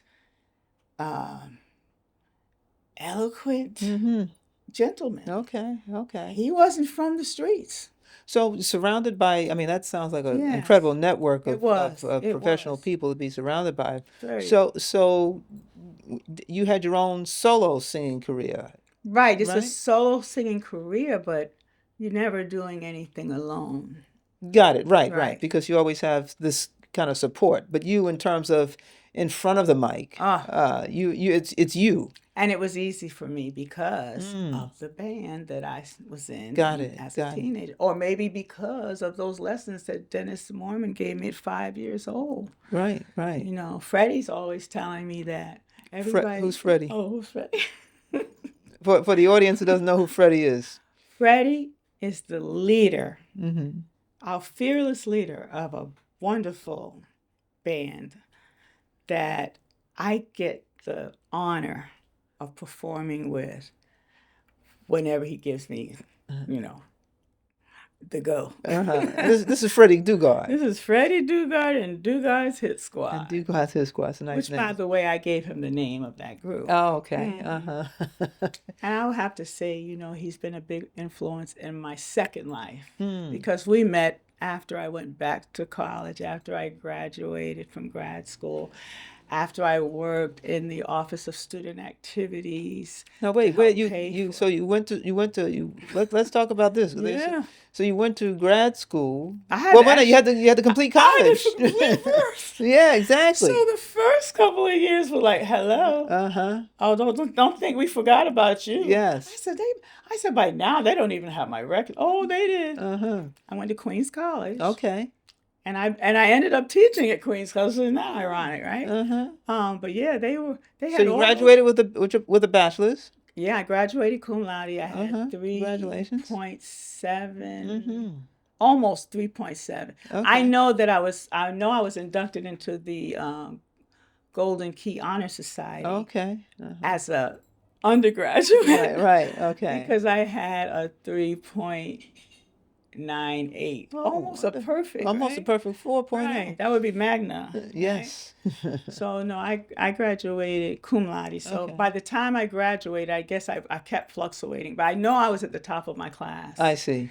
and I know we had a special ceremony because I was at the Uh-huh. top of my class, So you graduate Queens College, and and I then just you kept go going. grad school, I did. also at Queens Yeah. College. Well, they had two campuses for grad school by Okay. then. Mm-hmm. We're talking about 2000s. I was like, after my son was in school, I wanted Okay. to make sure Uh-huh. that I could be a role model Okay. for him Mm-hmm. as an academic, Got it. not just a showgirl. Uh-huh. Uh-huh. Even though he did kind of take after me, he plays guitar and he sings and he does voice acting as his little side hustle. Okay. All right. He did graduate with honors, kind of like me, right? Yeah, yeah, yeah. Um, So what's his main hustle? You I said that's love his him. side. You I said that's love what his he's side done. hustle. What's his main hustle?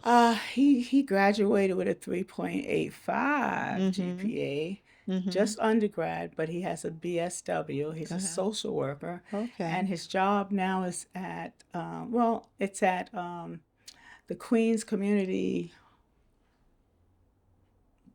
I want to say Queens Community Center, let's Mm-hmm. say, Okay. and he's the assistant director of the after school programs. Oh, okay. When he was 19, when they were giving young people those jobs, you know, they give them the grunge work. Uh-huh. That was his first job at 19. And that's where he So he's been started. doing 19, 20, 21, 22. So he has the experience Uh-huh. of an older person.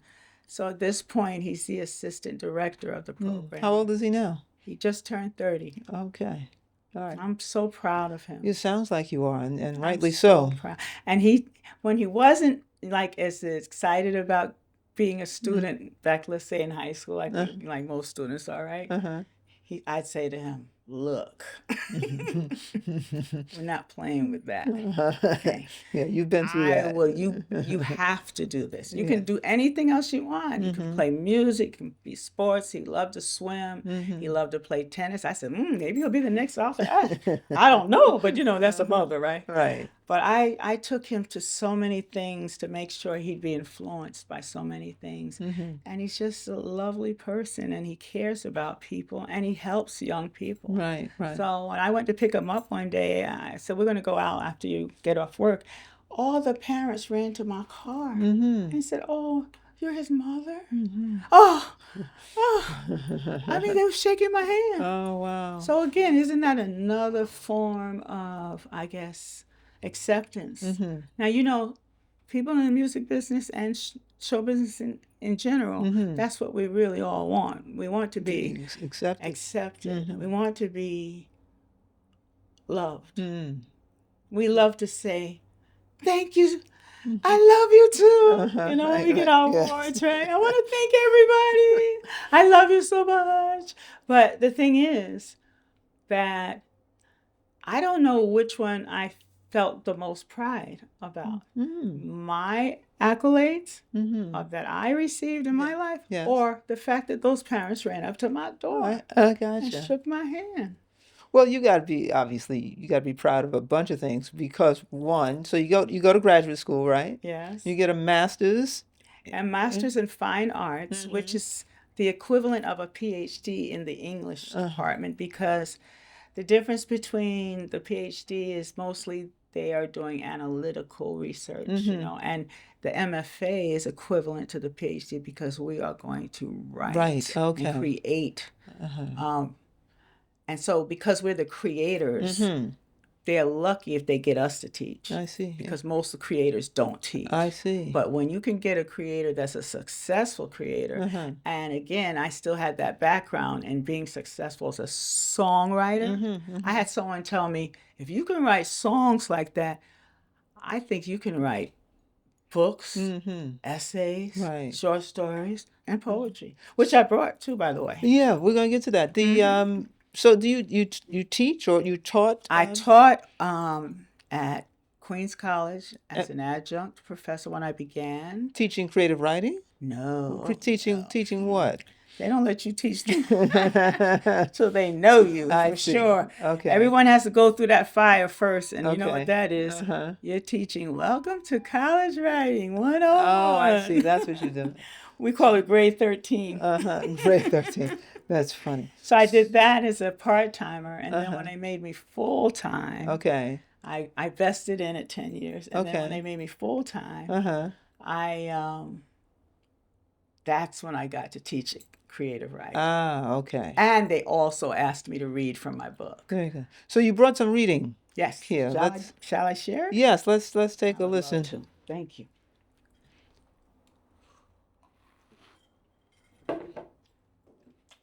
I didn't want to bring too much. No, just a little. Just a little. Yeah. I have them in order because I just wanted to show anyone who's interested in becoming a writer how the juxtaposition of poetry and prose can do so much for the elevation of language in your work. Mm-hmm. So I think that, again, just like a musician should listen to every kind of music, if you're an aspiring writer out there, then you should be learning how to write nonfiction, fiction, Mm-hmm. poetry, essays, short stories. Okay. And then as you're doing that, it will come, whatever it is your destiny is as a writer. Mm-hmm. Some people stay in fiction. Some people do both. Some Right. people do all three. My mentor, Jeffrey Renard Allen, who was a good friend, he does it all. Mm-hmm. He even did libretto for one of his books called Blind Tom. Uh-huh. I mean, he about an artist named Blind Tom that actually existed. So it's historical fiction. Right. But look, it got turned into an opera in Right. Europe. Well, you did an opera too, I think, right? Well, I kind of did one, but we didn't finish it yet. Oh, okay. We're still working. Oh, Okay. All right, let's hear a little of what you. So I would like what to you- read like something that I did while I was a student, and Okay. again, I kept thinking of being a songwriter and how close it is to being a poet. Sure. And I loved poetry, and I loved the artists who were poets like Gil Scott-Heron. Remember? Yes, I do. Do you remember the Last Poets? I sure That's do. right. I own the The CD. beginning of rap, right? So this one is called Sea Cliff Unplugged. I was there, lost in the crowd, standing up, sitting down, drinking too much, thinking too much, not worrying, just wondering if you received my text. Are you coming, you text me back. I left because I was the only one. I rub my cheek and no, it doesn't come off. See? So now I am the only one of us here. It's too late, so I concentrate on the chorus and I join the parade. Did I hear someone say, "You were there"? Huh. Now, whenever I lose my keys or misplace a pen, confuse north and south with east and west, and beginnings with ends, or any small snafu, I'll name it after you, accompanied by a vow of at least an intoxicating dream of that time when we were there, like two strawberries trapped in two flutes of champagne, separated by glass, by people in the present and lovers in our past. It fills me with a longing, a touch of regret, a descending lassitude I seem to always get if what I desire is elusive. Nobody told you and you never asked, but I was there. That is beautiful. Thank you. Wow. What's the name of that again?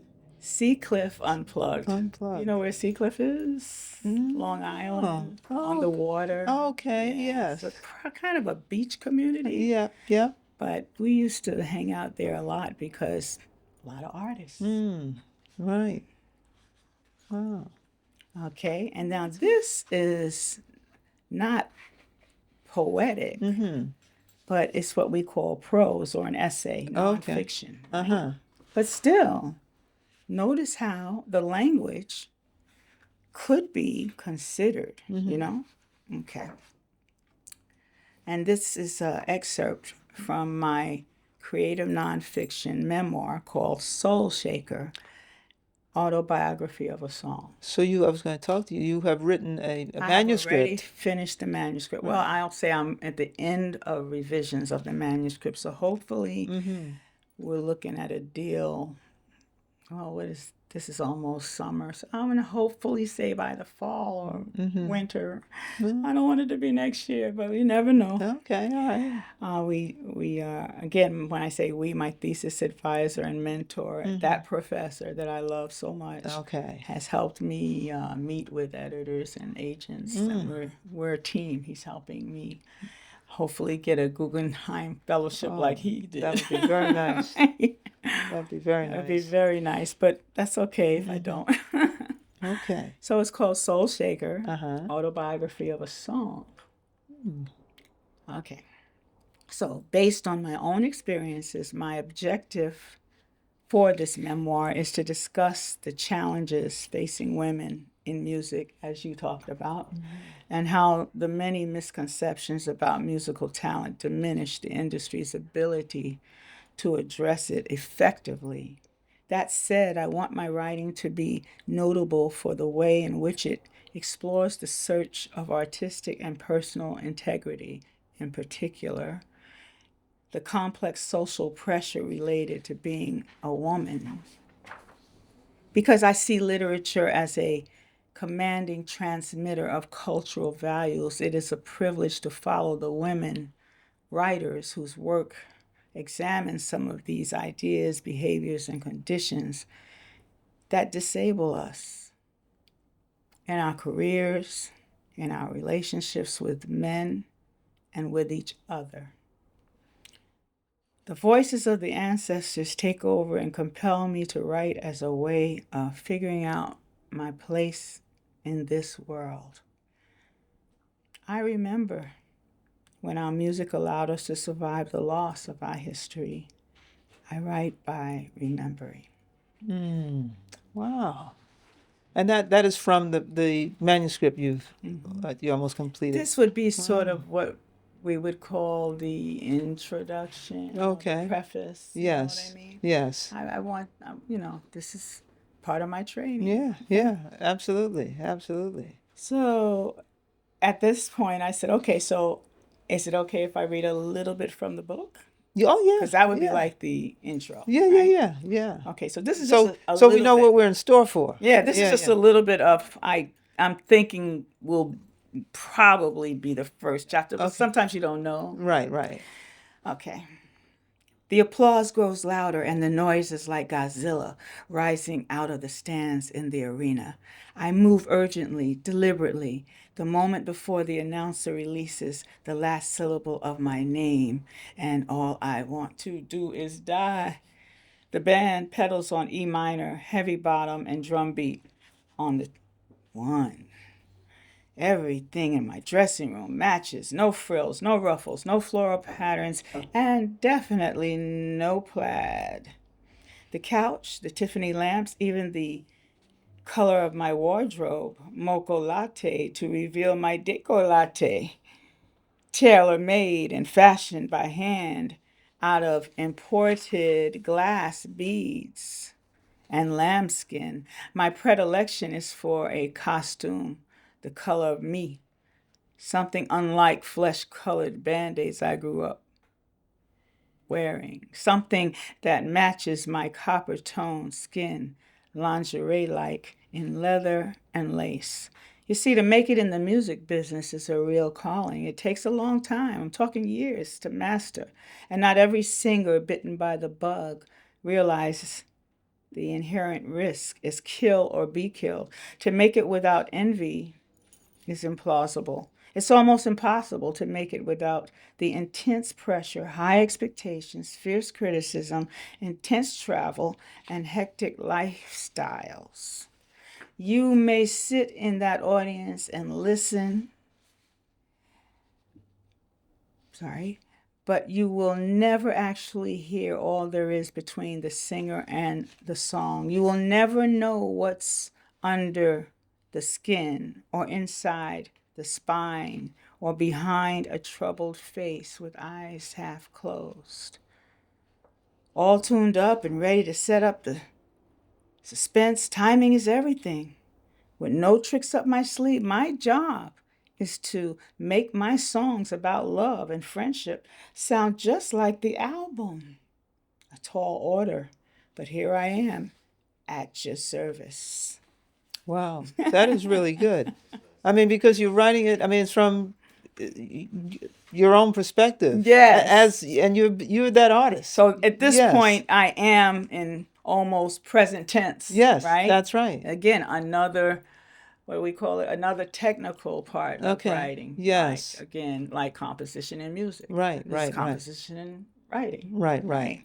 And I always like to look at the first sentence of a You book do, because me it too. really grips you. They say that if Yeah. you don't have even the first note in music, Mm-hmm. you've Same lost the thing. crowd. Look at that. They're going to turn the station to Right, the next right. station. That's right. It takes 20 seconds, Yes, and you have to grab them in that first 20 seconds that's with a right. great intro. Right, So I right. think it's the same thing in writing, It is. right? It is. Well, that's the Charles Dickens book, Tale of Two Cities. Love him. It was the best of times. It was the worst of That times. right. I That mean that's oh, we want to just use that, right? absolutely that's Okay, right. how can I say that without saying those That's words, right. That's right. Because I know we read that. That's exactly. And the good thing about the program that I was in, which was at the Graduate Center as well as at Queens College, but Uh-huh. it was launched at Queens College, so I was part of the first Oh, graduating look at class, that. right? Okay. So when I graduated from that class in 2009, Mm-hmm. and we had ceremonies at both places, all of the CUNY schools that had writing Uh-huh. programs Uh-huh. decided to do a consortium, Oh, and I was chosen to represent Queens look at College. that. That is wonderful. And it was so wonderful because I met someone from City College, someone else read from Yes. Brooklyn College. They have a really good program too. Hmm. And it was so wonderful that, again, Mm-hmm. here I am Yeah. in the spotlight At that moment. at that moment. Wow. And Well, yeah. I'm going to ask you just a couple of questions before we end. We have some photos that you were nice enough to send me, Oh, and yes. some of the folks I recognized, Mm, but some I didn't. mm. So I figured I would let you tell me. Andre's going to pass those to me. Okay, great. Yeah. So Now, this picture, This it says, picture, I see it already. yeah, Whitney is shown backstage at Sweetwater's. Remember Sweetwater's? Sweetwater's is another place that we gigged. Following one of her shows at the Popular Club with Left to Right, Keith Diamond, Keith co-writer and producer of Billy Ocean's Caribbean Queen, Right. Yeah. Patty Austin, Kashif, Sissy Houston, Lala, writer of your, they wrote your Give Good Love should be you, yeah, and label mate Kenny G. Yes. Yeah, and this is the picture here. This is like unbelievable. We were just, You were kids, yeah, right? I call it that. I mean, even though we were all in our 20s, but we Yeah. were close. We're getting close to 30 around Now, then. now, where were you in this picture? 1, 2, 3, 4, This you? 5, 6. That's me. That's you. That's And me. who's standing? Who's this next to you? That's Sissy. That's Sissy Houston. That's Wow. right.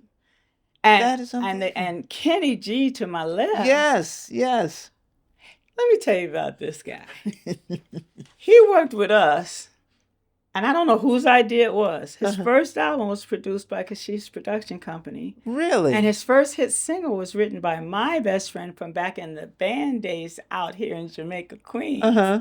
Steve Horton, No kidding. a brother that can play the hell out of a guitar. And he's a great writer and producer. Now, is this Kashif in the middle here? In the middle That's him. is Look at him. Look at him. May he rest in peace, because he passed a few years ago. I know. I was sorry to hear that. Yeah. I was sorry to hear that. So the other, Thank you. That's fabulous to go down that road. well, listen, here's another road. The Jack Sass Band. Satisfied. Is this the album cover? Well, that right before we broke up, we broke up because of those sessions. Uh-huh. Someone, some big shot from Atlantic Records. Yeah.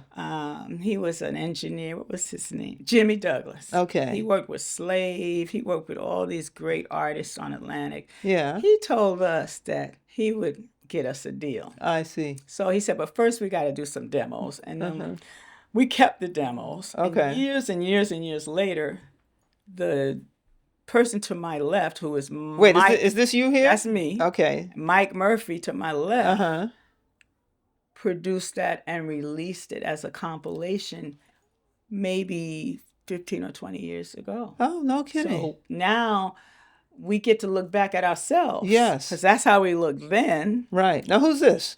That is Liz Chisholm. She calls herself Double Z. Liz went on, when the band broke up, Liz got a deal with Quincy Jones' label, Quest Okay, sure. Records. And she also did a lot of touring with the Fab Freddy and the Fabulous Five. Oh, right? okay. Yeah, So yeah. she was playing bass in a rap Interesting. act. Wow. So that was when rappers were using musicians Right, first, right? Yes. Next to her is Vic Vaughn, who to me was like Prince and Hendrix all rolled up into one. That He man played could guitar. Play guitar. Oh, Oh, Lord, wow. yes. And he went on to move out of New York. He went west to Missouri. No kidding. Married his best friend, had a daughter, and to this day, he has his own new band of all these country musicians Is that out right? out west, and it's called Vic Vaughn and Sold Out, but not SOLD, Sold SOULED out. I see. I love it. Wow. So he never stopped playing. That's nice. And neither did Liz. I think she's still doing gigs with whoever will hire her. We call it a sideman. Yeah, Right. yeah. Because her solo career never took off, unfortunately. But Mike's career did take off because, well, he was smart. He went to Brooklyn Tech High School. Okay. So he thought like a scientist all the time. He ended up starting his own group called The System. Well, And let me ask, the Jack Sass Band. Who's Jack Sass? That was something we saw scribbled on a dirty truck that was in some kind of I don't know, it wasn't even a gas station. It was just a raggedy, abandoned yard. Okay. And we all were walking by after rehearsal because we hadn't really come up with a name that we liked. And somebody said, "You look." and it said Jack Sass. And it Oh, all hit us, and we said, I that is like that. fabulous. Let's That's go with great. that. Well, here's one that I only know two people in this picture. I know you, Ah, and I know this yes, person, you do, Spike because Lee. he has a new movie out. Yes, he does. Highest to the lowest. Who's standing next to him? You don't know who that is? Tell me. That is the oldest Marsalis brother. That's Brandon Marsalis. Really? Oh, look Yes. at that. Brandon's career has never stopped. He's still touring. That's right. He has several bands. Mm-hmm. And I think the thing that launched his career Mm-hmm. was when he played with Sting.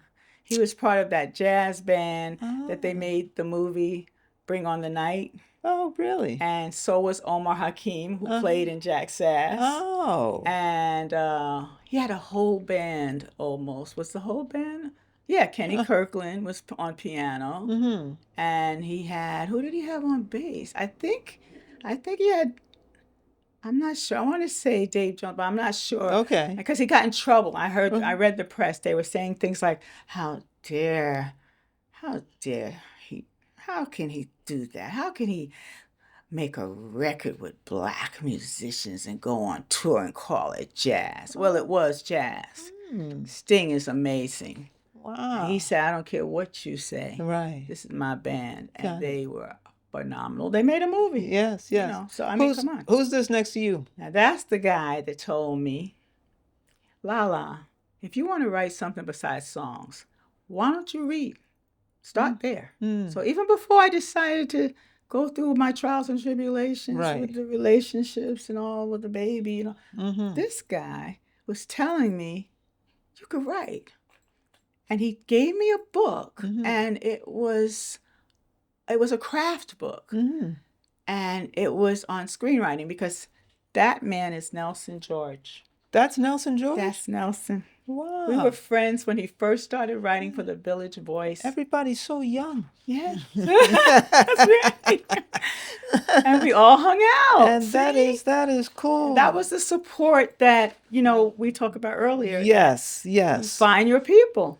And Indeed. these guys were I had more guys that were my people than women, because, you know, it's a male-dominated business. Right, right, right. So some of them I didn't have anything to do with. I didn't want to have anything to do, but these guys always had my back. Now, there's a picture in here of you. You say you're an artist. You paint. Well, I went to high school. I went to the Specialized High School of Music and Art, I think we said, Yeah, here right? we go. And Yeah. did we talk about that? Yeah, we did talk about Right, that. I yes. just want to show off your work here. Oh, thank This you. is what you did. Oh, and that was finished as a collage.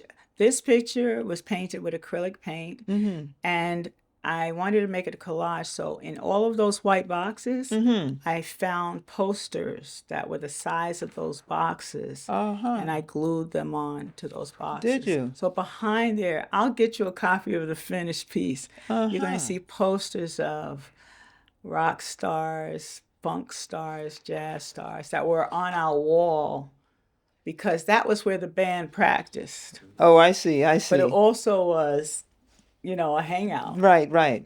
And so, wow, that is really something. But this is something. This is your home studio?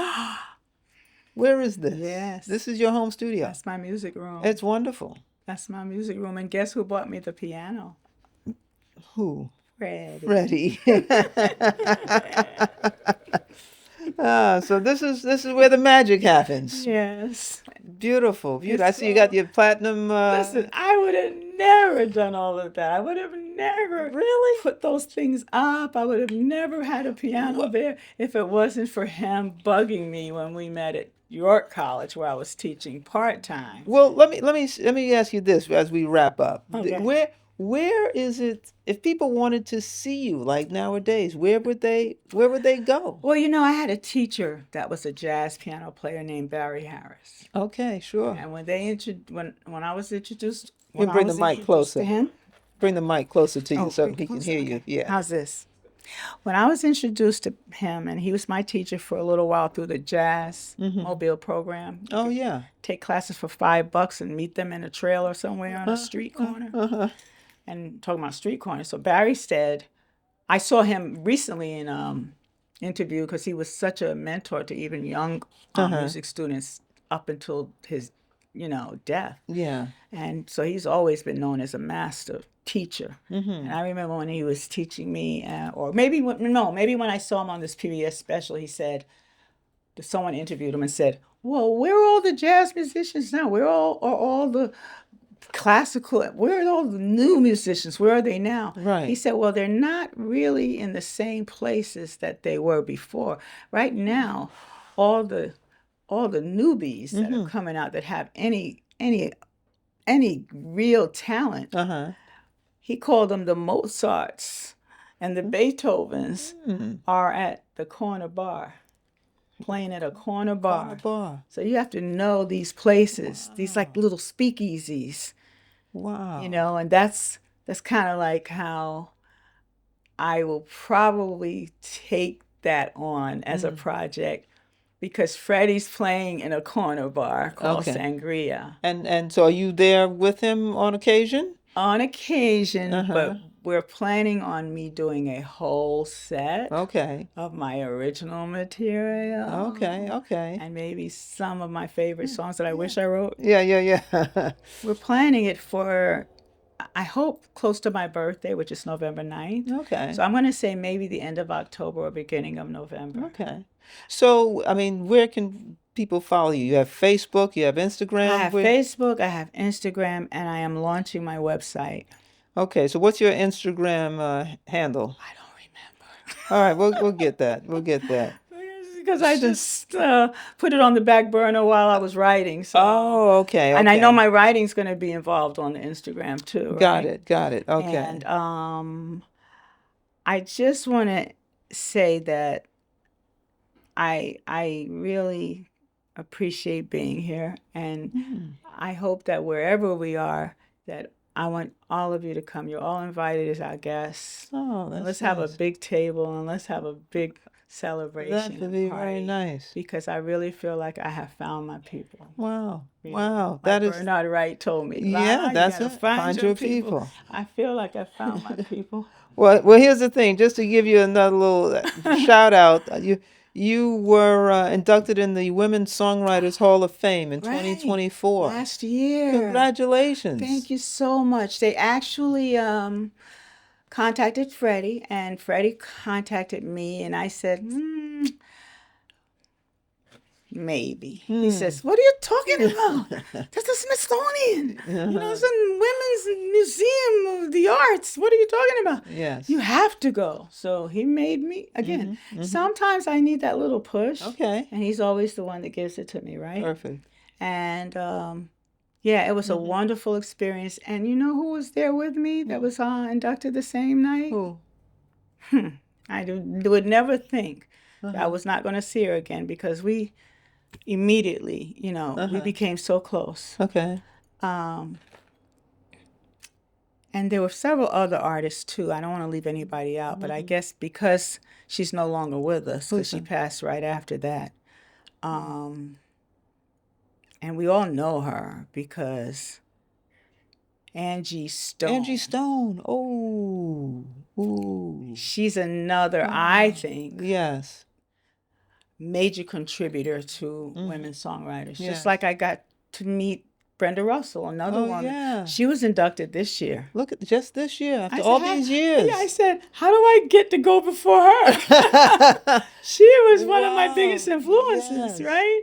Yeah, but Angie Stone was sitting there, and I think the microphone, Freddie said, was picking her up, and she was listening to me because they asked me to perform, and I said, I never performed You Give Good Love. Wow. And that's a whole nother story. Okay. But we won't go into that. Right, but I performed it live. And she was in the microphone saying, "Oh, yes, girl. Sing it, girl. Okay. Sing it, girl." So to me, when she passed, when I hear her voice, it's like, oh, she's still there. She's saying, "Sing it, girl." Yeah. And then at the end, she goes, "She's the goat." Oh. I was like, some of that hip hop new language now, right? I mean, I feel close to anybody, any woman that is, as we talked about before, brave enough and strong enough to survive, and not just survive, but thrive in this business. Yes. And I would love to close with the poem I wrote for Whitney. May I? Absolutely. Okay, unless you have any other questions first. Go ahead. Right. Let's close with a poem. Let's close with the poem, because here the question that I would ask, that I ask at the end, I'm going to ask it after that poem is going to be inspiring. Uh-oh. So read the poem first. Okay. It's called Diva Envy. Nobody sings the story anymore. Think Whitney in her day. Ain't nobody ever turned the national anthem into a top 10 song, Mama used to say. Very few sisters crossed over and scored like the princess of pop and soul. Nobody sings the story anymore. Think Whitney on a roll. Way off the chain, styling strawberry blonde, wet and wavy bangs, profiling in white couture gowns and sequin slings. I went to wish her inner peace backstage with all that bling. Don't aim for the fame, she said. Left behind her own legacy of divas instead. Nobody has her gift, and that has never changed. Child, please, my girl Nippy sang.